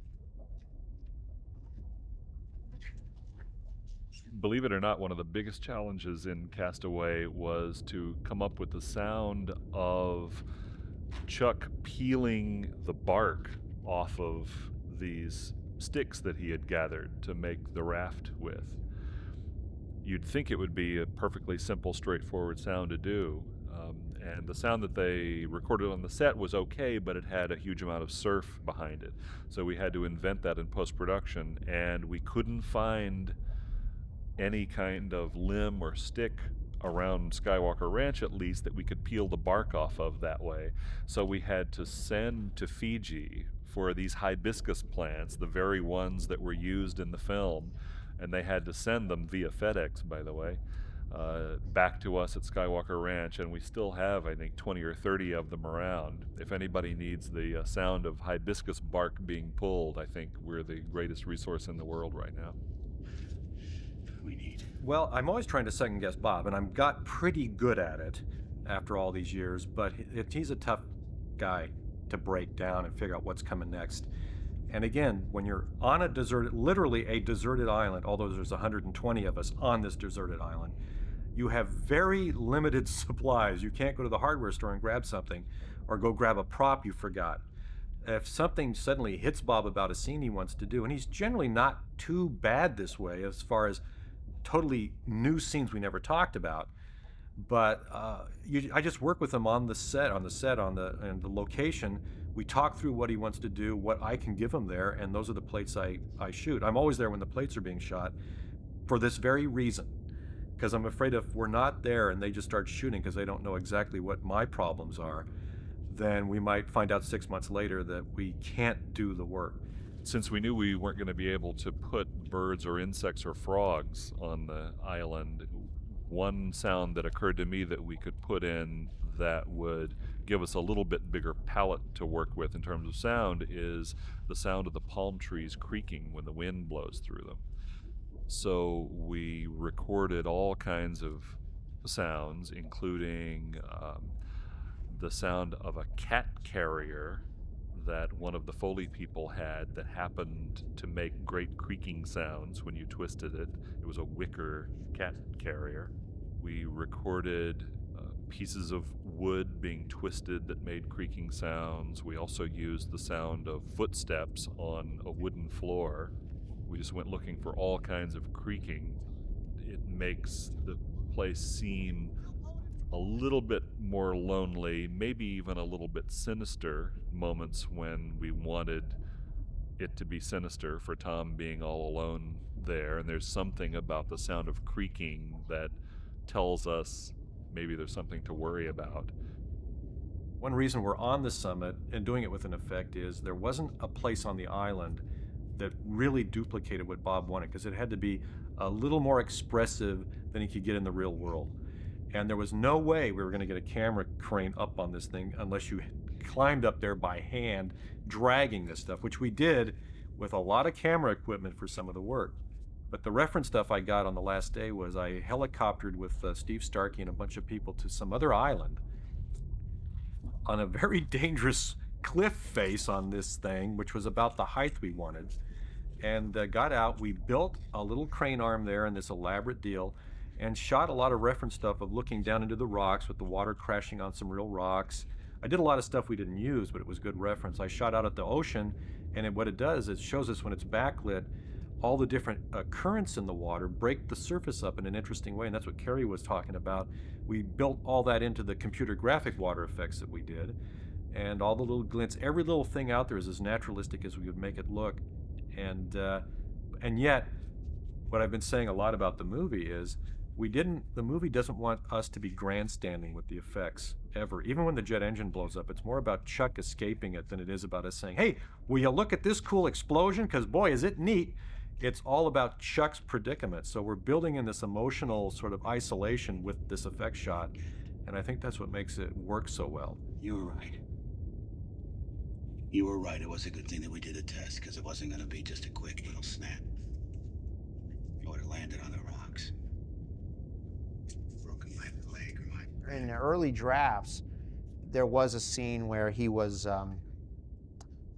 we were going to witness him go to kill himself. And it didn't work. It didn't work on paper. So I decided to find a movie where it worked so I could use a model. And the only movies where it works is where the guy actually kills himself or is distracted, like in, It's a Wonderful Life or something, because somebody else, like the angel, falls in the water or something. It's infinitely more compelling to hear the person tell the story than to sit there and watch it, because it's all going on in that person's head. Wilson! Wilson!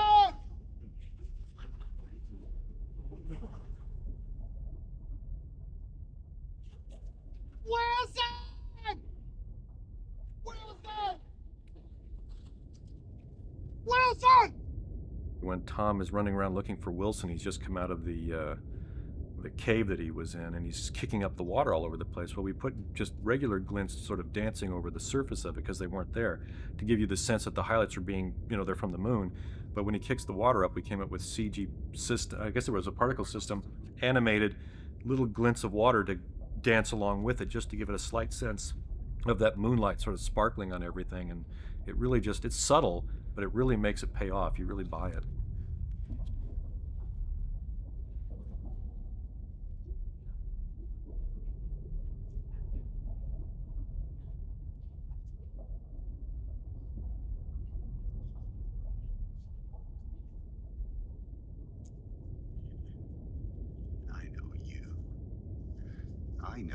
I know you. Al Silvestri, what makes Al a great composer is that he doesn't just like to write music for the sake of writing music. He understands how, the quiet can be like really loud. I've never had a situation where, in all the movies we've done, where Al wanted to put music in a place where I really didn't feel it, or vice versa, or I said, you got to write music here. We sit and we spot the movie, and Al looked at the movie and said, I don't even know what I would play. Because that's how he approaches, from what I understand, and that's what he's told me, and that's how he approaches his score, which is, what am I playing? Meaning, what emotional chord am I playing here? And if you can't find that, and sometimes it's just, action and suspense or tension and stuff like that, which is great. But on the island, we could never find what is it that the music would be playing. It would be letting the audience off the hook. And Tom was so expressive that you never really needed to do it. So Al approaches it by saying, like, what am I playing here? What's the emotional undercurrent that the music is playing? And if there's no answer for that, then there shouldn't be any music.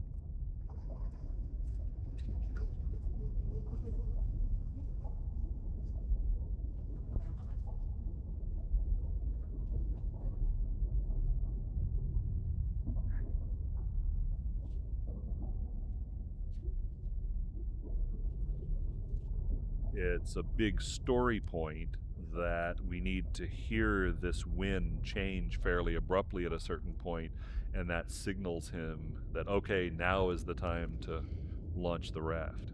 So we had to create one set of winds, which are the winds that are blowing from out to sea onto shore, and another set of winds that blow from the shore out to sea, so that you could tell sonically, there's the change. So you, in fact, you see the change happening because you see the leaves on the trees in the background shifting directions when the change happens, but we also needed to hear the change happen.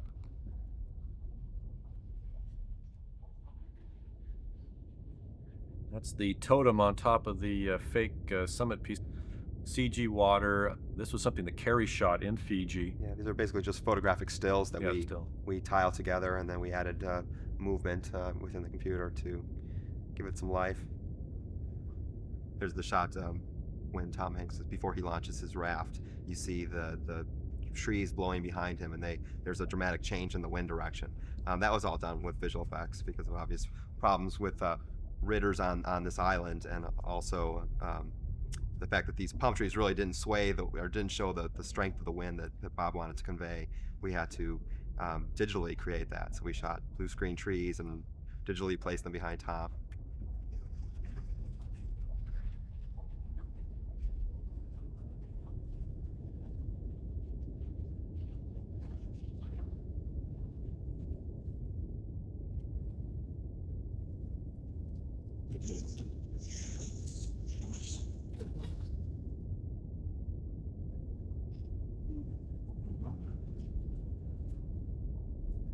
Okay.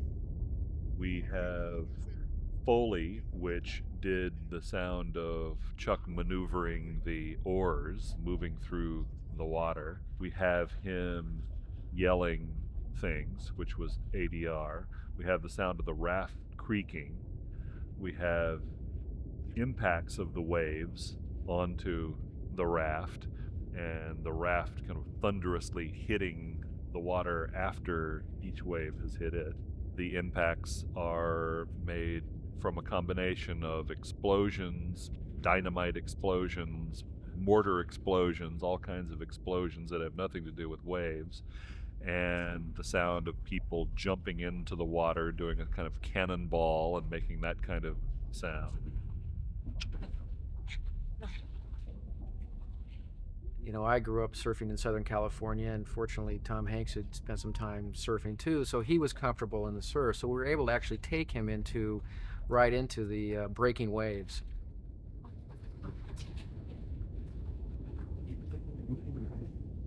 Doctor!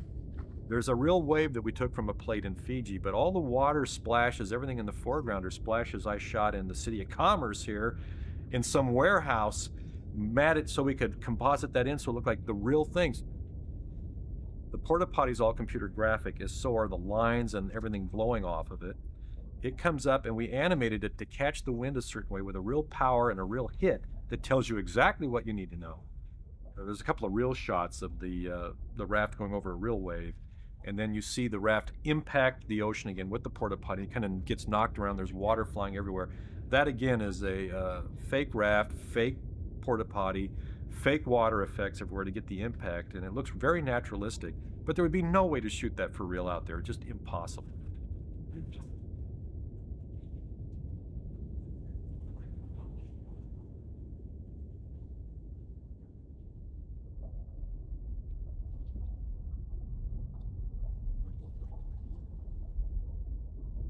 When Chuck finally does make it through that last wave, we hear musical score coming in for the first time in the film.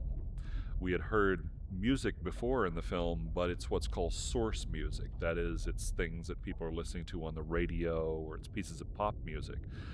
But here we are almost 2/3 of the way through the film, and it's the first time we're hearing musical score. That's very unusual in a movie. And Bob Zemeckis thought, I think, from very early on that that's what he wanted to do. And I think it makes a huge impact that way, because you haven't heard any music at all for about an hour and a half. And when you hear music, especially this lush score, come in out of nowhere, in a sense, it has a dramatic effect that it would not have had if you had been hearing music all the way through the island.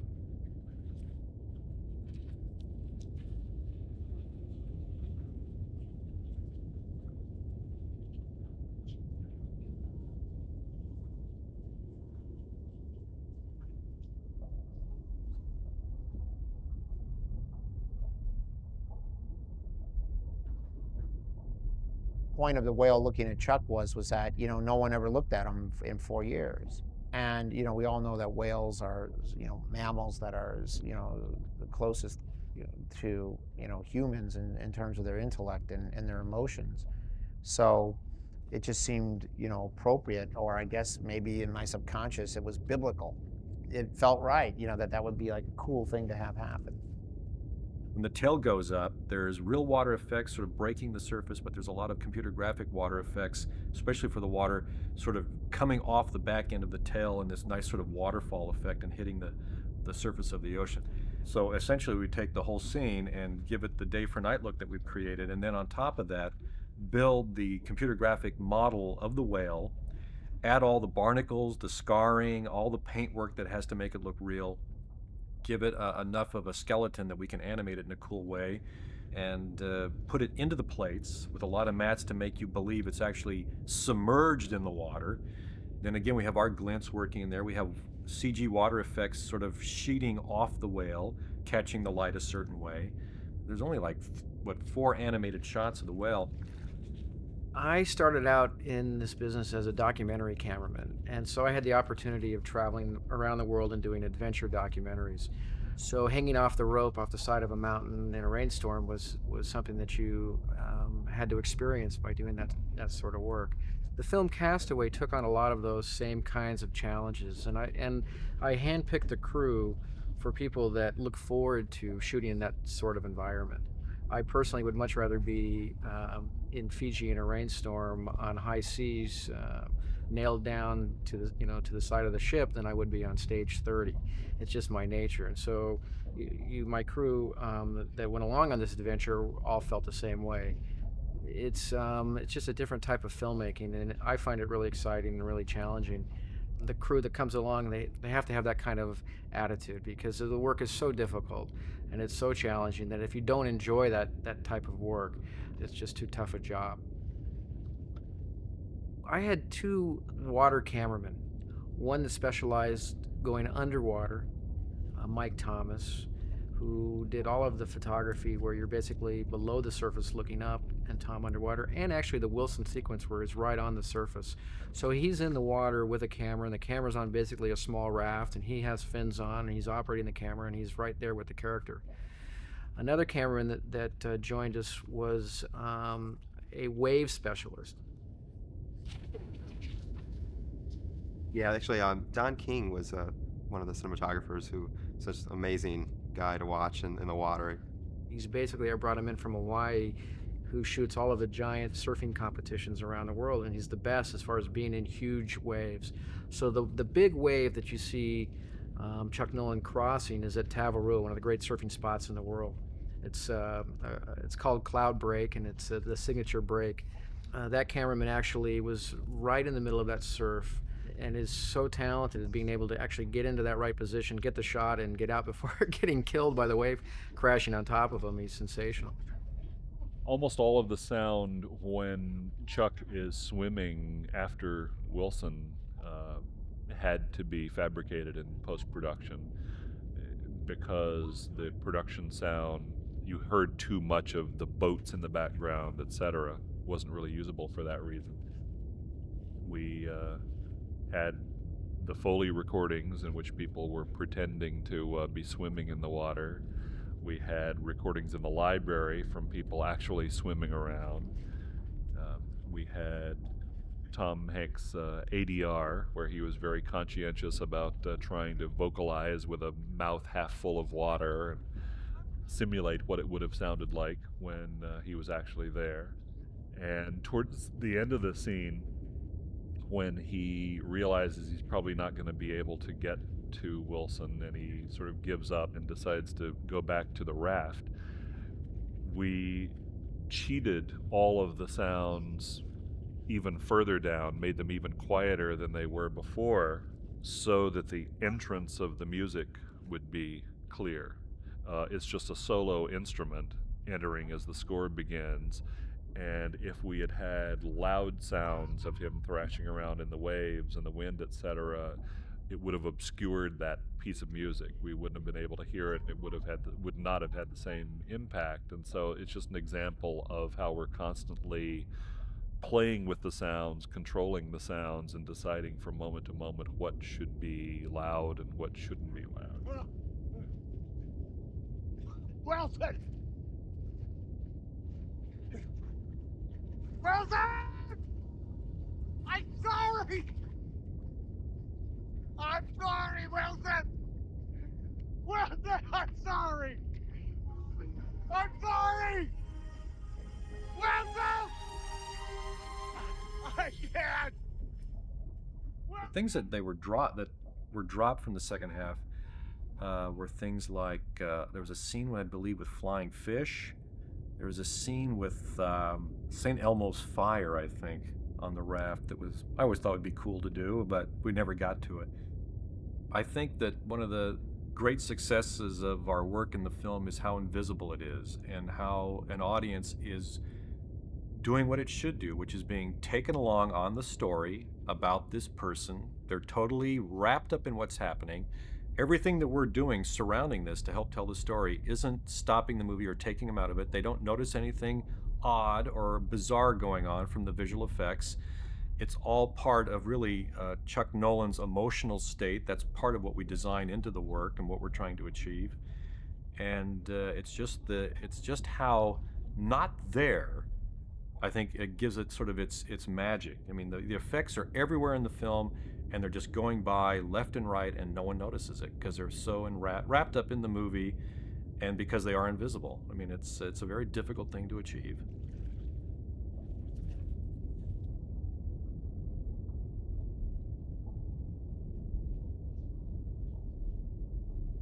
We wanted it to be almost as if he was hearing the whale. We're hearing this kind of rumbling sound and he doesn't react to it at all for quite a while. And so it's as if he's halfway in a dream and he's thinking, oh, that's still the whale that's playing with me and swimming around and making those sounds. Early in the mix, when we were attempting various ways to mix this scene, I played the ship very quietly, even when you first see it, and then made it louder and louder and louder as it continues to go by. And for some reason, that just didn't seem to work dramatically as well as playing it more or less full from the first time you see it.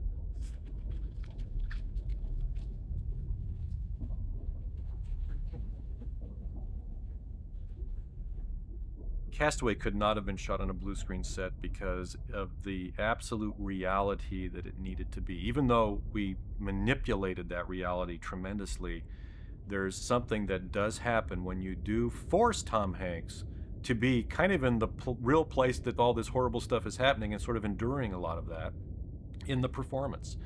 And I think that all comes through. And because of what Chuck Noland's story is, although it's sort of Bob telling, a lot about his own personal story too at the same time and his own growth, which is what a lot of these movies always are, for a good director. I really believe truly that despite all the tricks we did, that Tom had to be on that real island for this to work at all. Plus, it would have cost $500 million to do it some other way, but that's probably the big factor.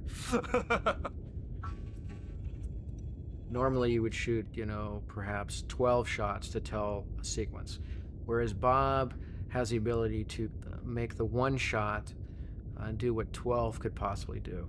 What makes that challenging for a cameraman is that you're doing the close-up, the master, and all the inserts in the same shot.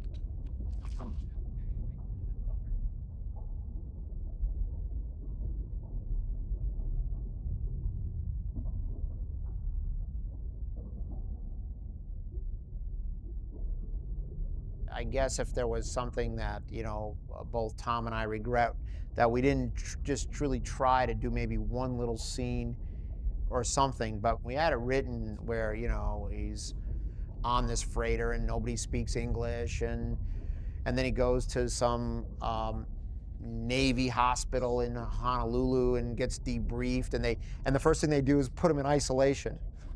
I thought that was funny. This guy's been alone on an island for 4 years. Put him on a ward where nobody else is. But it just became more of the same. Those scenes ultimately would have been more about Chuck suffering, and I just didn't feel that the audience could bear much more of that. Then we'll take you over to see Kelly. It could have been a 20-year skip. It was totally arbitrary. It needed to be something that would be considered to be a really long time, but not so long that it would be literally impossible to do that. He'd be this frail old man. So it was just one of those things that, it just felt like 4 years is a long time to be alone. And so we sort of just went with that. She thought you were dead. We buried you. We had a funeral, a coffin, gravestone, the whole thing. He had a coffin. What was in it? Well, everybody put something in.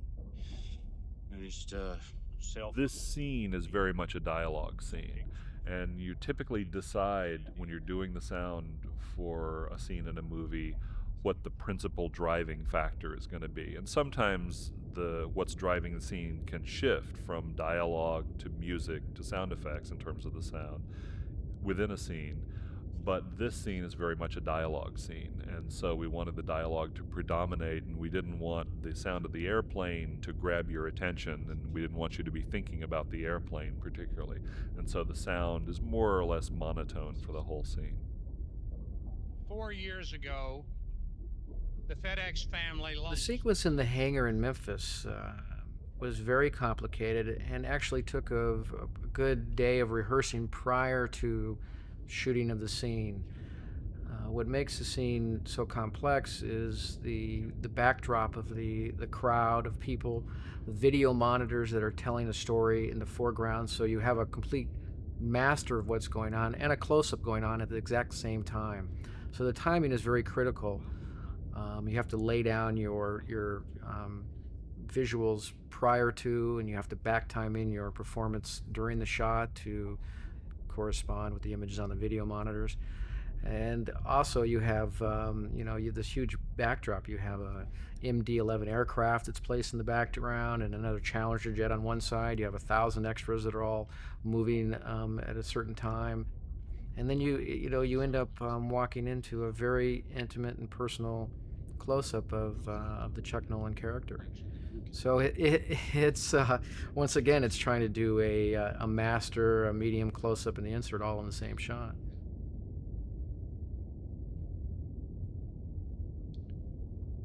I'm Kelly's husband. Jerry Lovett. Kelly wanted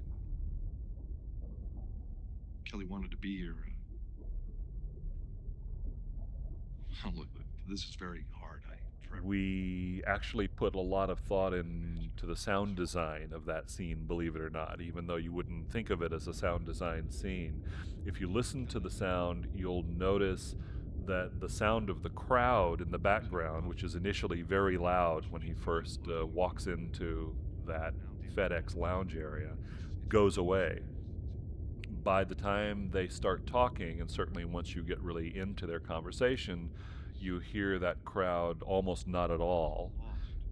And that's fairly unrealistic because you probably would continue to hear them talking because it's obviously hundreds, if not thousands, of people wandering around out there. And the sounds of the jets going over changes quite a bit as well. We tried to use the sound of the jets in a very musical way.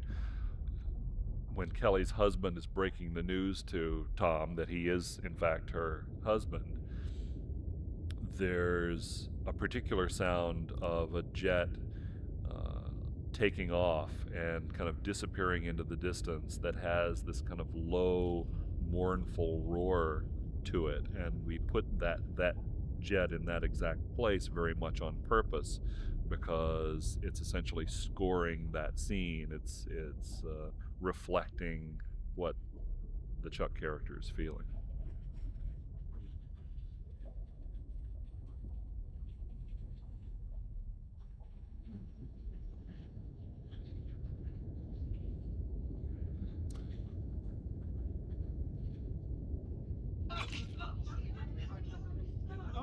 Well, usually the goal in sound is to have people not notice anything in particular, because if you start thinking about the sound, then by definition you're not really in the story anymore. Filmmakers refer to it as taking someone out of the film if you remind them somehow of the filmmaking process. That can be especially a danger when you're putting sounds into the surround channels in a film, because since the convention in films is to hear the dialogue coming from the center of the screen, if you put a line of dialogue or a very transient sound, something that comes and goes quickly, into one of the surround speakers, many people will turn their heads and say, "Oh, what was that? Is there a bird in the movie theater?" And then they think, oh yeah, the sound effects people put that there. Well, that's the last thing the filmmaker wants to happen. The filmmaker wants you to be in the dream of the film and not be thinking about how the film was made when you're watching it. So we have to be pretty careful about placing sounds for that reason.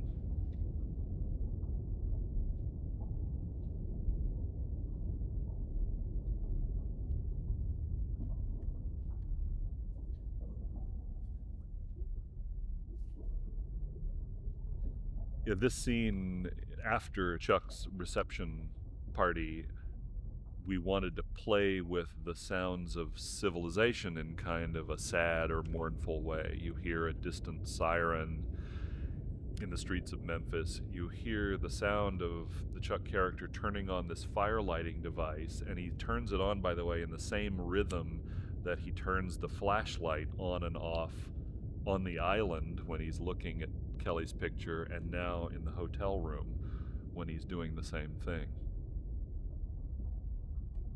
Sound tends to be an ignored part of movie making. A lot of the great filmmakers, people like Lucas and Coppola and Spielberg and Kurosawa and others, have said that sound in a really good film, sound is 50% of the experience. And I think that that's true if the film has really been designed to use sound. One of the first people who did design his films for sound was Orson Welles, and that's partly because he came out of a radio background. He had written in and starred in and directed plays for the radio before he did Citizen Kane. In fact, Citizen Kane was his first film, and they had to give him a crash course in what a close-up was, etc., so he could direct this film, but he knew an awful lot about how to use sound to tell stories. And so one of the things that I spend the most time on when I'm working with directors is to try to help them figure out how to use sound in their films. And Bob Zemeckis is somebody who comes to that very naturally. His natural inclination is to use sound. In a way, Castaway is one of the films that's truly designed for sound. Get in here out of the rain. It was artificial rain that was being used in most of these shots, and artificial rain is kind of notorious because it tends to make some kind of unnatural sounds in terms of the machines that are generating the rain. I think that there's a device called a rain bird, which is the thing typically used to make artificial rain in a movie.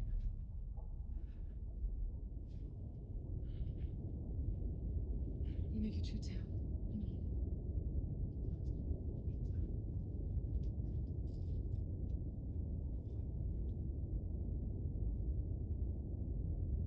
We wanted to use the production sound, the sound that was recorded while the camera was rolling, in as much of this scene in Kelly's house as possible, just because the performance was so good.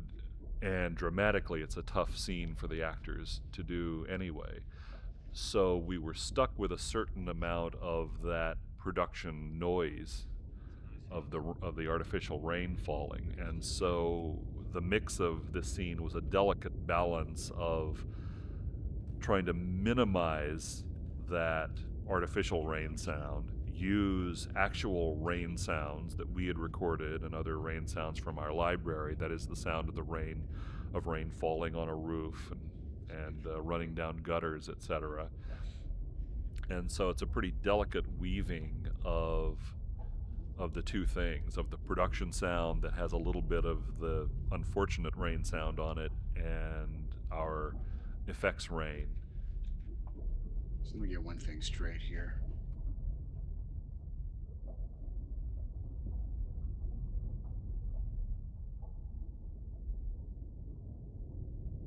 We have a pro football team now, but they're in Nashville.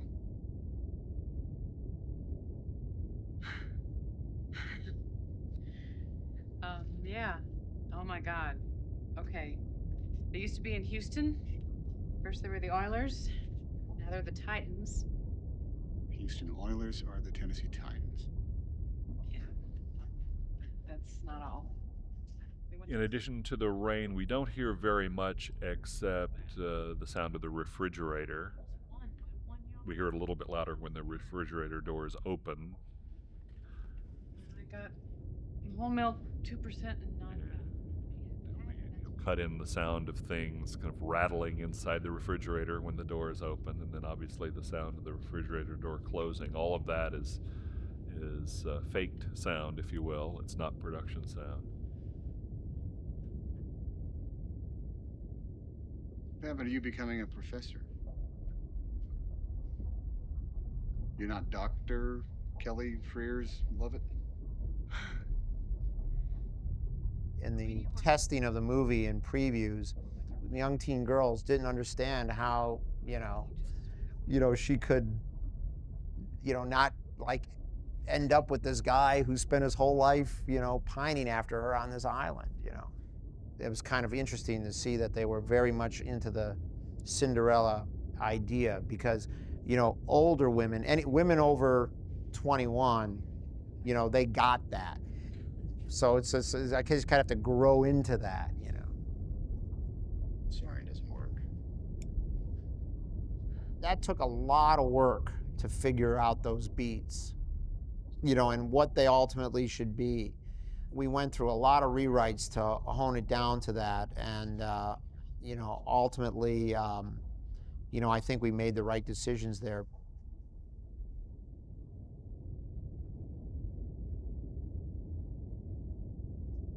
That's everything I have from when you went down to now.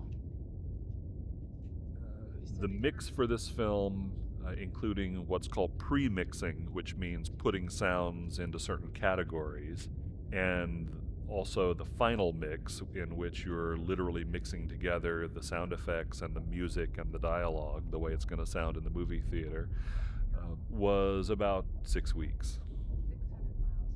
Okay, that's 6 weeks of roughly 9 or 10 hour days. It was a pretty straightforward and not particularly difficult mix, actually, partly because of this temp mixing process, where we learn a lot about what works and what doesn't work. Apocalypse Now was mixed for 9 months, for instance. But Apocalypse Now didn't have many temp mixes. I want to show you something. Come here.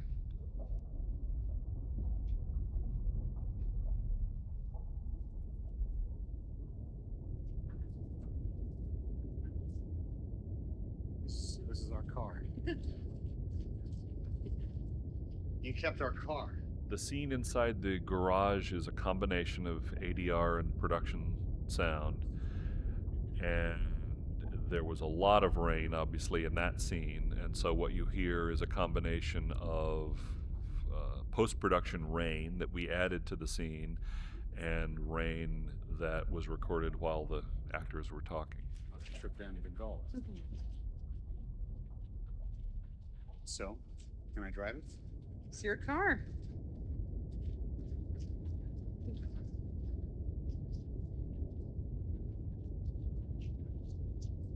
It's good because my taxi is gone.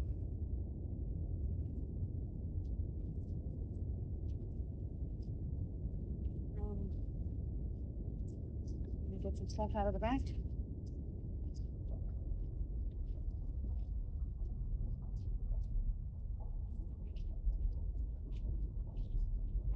We often think of sound design as spaceship sounds and space alien voices and whooshes and explosions and gunshots. But in fact, the deeper meaning of sound design is just trying to tell a story with sound.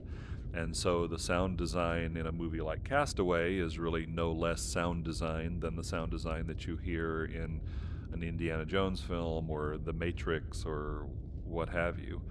It's about working with the director, trying to find ways to use sound in storytelling to help push the story along, to help explain what's happening, to help make connections between characters and places and ideas in the story with sound in the same kinds of ways that those connections are made with visual images. I'm so sorry. I'm like almost anybody else in that if I like the movie, if I think the movie's good, it's easy for me to lose myself in it and not think about how it was done. But if I don't like the film, or if it hasn't really grabbed my imagination, then I do sit there thinking, I wonder how they did that, or I wonder why they did that, or, I would have done it a different way, or I wish I knew how they did that, because I'd like to be able to do that myself. So I'm not always thinking about sound, but I am a lot more than the average person. When I walk down the street and I hear a sound, it's not at all unusual for me to think, I wonder what that would be like if I played it backwards, or that sound would be great to use in some entirely different way. And you store those things, and maybe eventually you go back to that street and collect that sound and put it in a movie.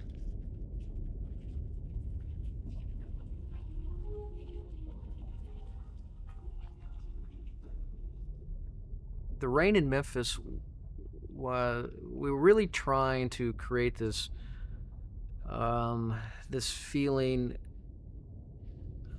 where the two of them come together, this impossible relationship at an impossible time. So of course, when is the worst possible time to have this particular type of scene or this connection? Standing in the rain in the middle of the street. So, and we also tried to make it as, as romantic a rainstorm as a rainstorm can be. It was a challenging sequence to shoot because shooting rain on film is very complicated. It's very difficult to get the rain to actually read well on film. So we went into this neighborhood where the house needed to be, and we literally had to take over the entire neighborhood. We had to put giant cranes in the neighborhood to create pipes up in the sky where the rain can actually come out of. We had to see the rain, you have to basically backlight it from one edge of the frame to the other. So you're going into everybody's backyards, and you're hanging lights in trees, and you're bringing in giant condors, and you're tearing down fences, and it's quite an ordeal to pull off a very simple, what appears to be a very simple little sequence of the two of them standing in the rain.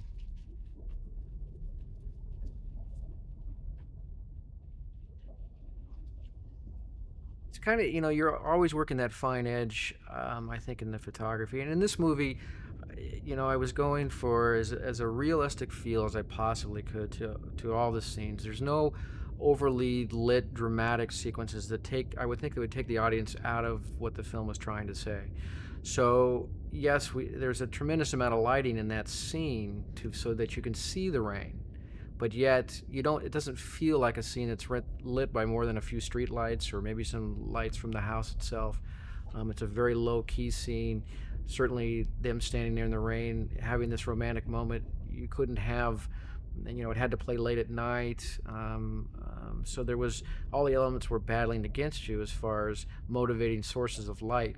Yet you kind of have to, you have to push the element a little bit because it's movie light and you have to see the rain. Yet there's that fine line, that fine edge of when I think photography is lending to the scene versus when photography overpowers the scene. And I think there's a balance there that you have to strive for to make it work, make the audience feel like they're truly there, and make the story very believable.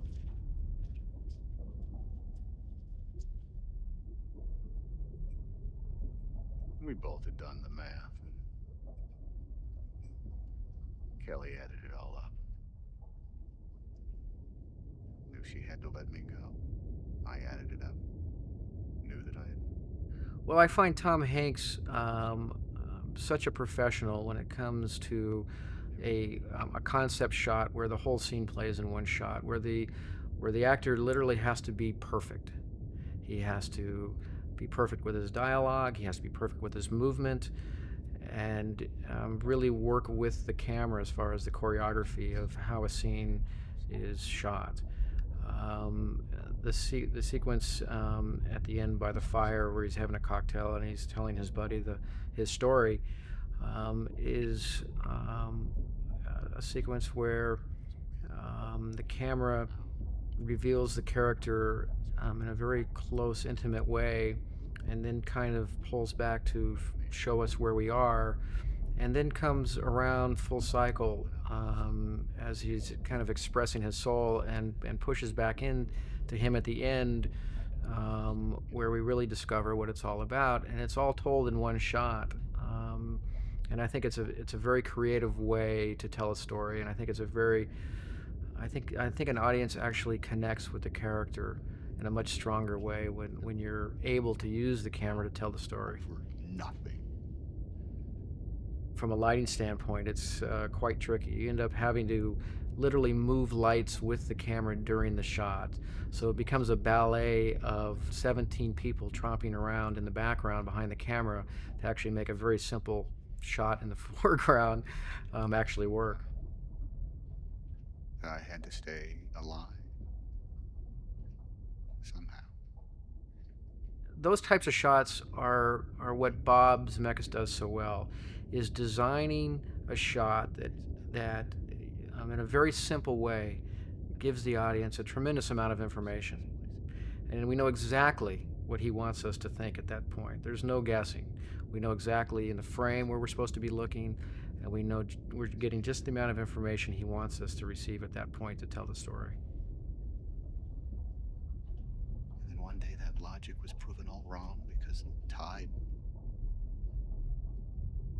came in, gave me a sail.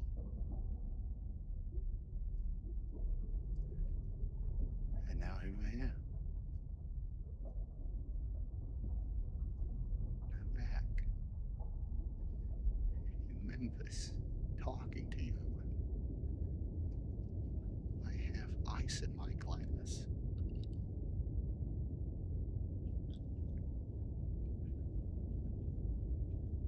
And I've lost her all over again. I respect Tom. I don't know where he goes to get the performance. I don't ever want to know. I just tell him what I think the character would be feeling at a particular time, and then where he goes to get that is his job. But I'm so grateful that she was with me on that island.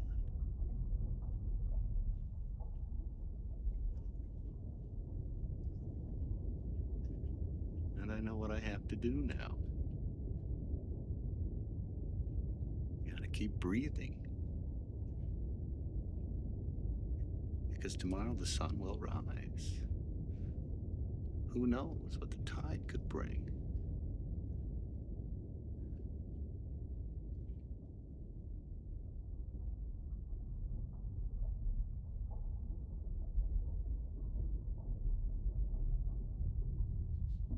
I gave a letter to the postman. He put it in his sack.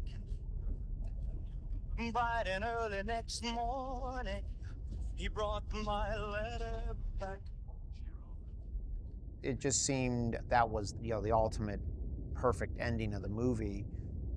It just made sense to me that if we're going to end the movie at a crossroads, you know, the audience should be let in on where this place is rather than it just being some location that they'd never seen before.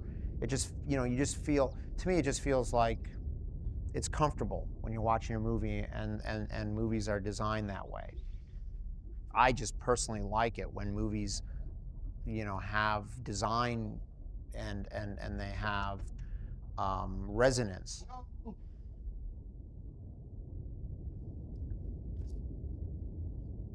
Hello. One of the great advantages of being able to make a movie where you get to shut down for a year is we got to do something which I never get to do in movies, which is go shoot the crossroads once in the winter when everything was dead and brown and gray, and then go back again in the spring when it was all green.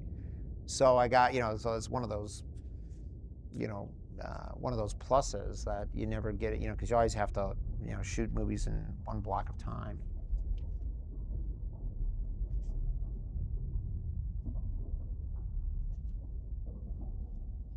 This is all, again, to Tom Hanks' credit, because Tom, yeah, he is a superstar, but he's also like a, you know, he's also a director, and he's a brilliant film actor. What I mean by that is he understands the process. I mean, he understands the medium he's acting in. He understands how films are made. He understands what's important. And a lot of actors would call what he does as being generous. You know, like he's a generous actor, because if the scene is another actor's scene and he's supposed to be somewhere in the background, he just does that. But what he does is he understands that's what this scene is about, and I have no, just because I'm the star of the movie, I can't come in here and start making it into my scene because I'll wreck the movie. He just seems to understand that. You know, it's really wonderful to collaborate with Tom because it's all about the movie.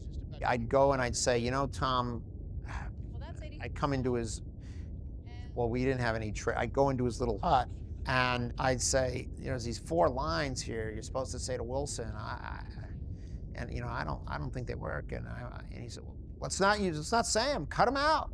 Thank you, great. We're not saying, yeah, cut that stuff out. And he's wonderful in that regard. It's not like saying, well, wait, I got to have like a soliloquy here. But then when it's time to do one, you know, he's there for you. Where it's like, you know, like there's that scene where at the end of the movie where he's talking with Stan, and it's like, this is it, Tom. This is you, camera, and that's it. And Stan's never even going to be in focus. You know, he's not going to say one word to you. This is a, you know, that's what that's all about. And he gets all that. You know, so he's great to collaborate with.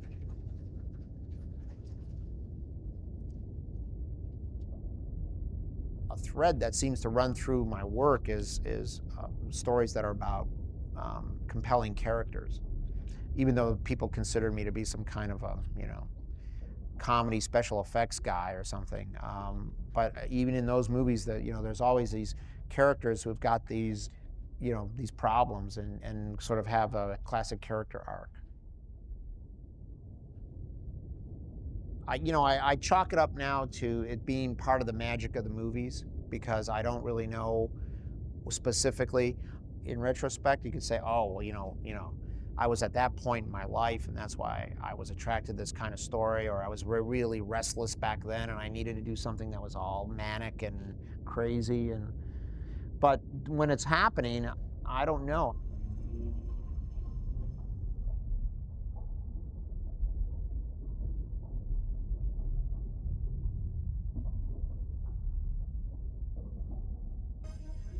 We showed it to too many test audiences, more than I'll ever do ever again. As a matter of fact, I may never test another movie ever. I've always been a big fan of it, but this was the lowest tested movie I ever made. So movie testing doesn't work. And I know why, because the whole idea of testing movies is, again, to measure them against other movies. Because how do you test the movie? You just listen, now that I'm actually speaking the words, it's kind of actually making me nauseous sitting here, because testing a movie, what does that mean? That means you're going to take a movie and compare it to what? Other movies, right? So testing of this movie that was done by the studio, this movie should have been a complete flop. So it doesn't work. Certain movies, like if you're going to do a sequel to a comedy, an audience test might work. But the idea of testing movies for me is over and out. It doesn't. It has zero value. All it did was make everybody crazy for no reason, because the audiences didn't know what they were supposed to do. You know, they're sitting there saying, "Well, geez, this isn't what is this? This isn't Forrest Gump. You know, what is this?" And you know, so they're like seeing this movie in this kind of in this void, and then they're supposed to grade it. You know, grade it like it's ridiculous. Like, you know, like that's like going to like the art museum and start grading paintings. You know, I mean, I don't even know why we do it. The one thing that they do know, because they did all this market research, is generally when a movie does the kind of business that this movie did, it's 99% of the time it's generated by young teenage males who keep going back to the movie over and over and over and over again to do a movie in excess of $200 million. This didn't happen with this movie. And the other interesting statistic was that people who haven't gone to movies in many, many years came out to see this movie. So it's very different in regards to you know, other movies, and ultimately why the world connected with it. I don't know if we know the answer yet, or if we'll know for a while.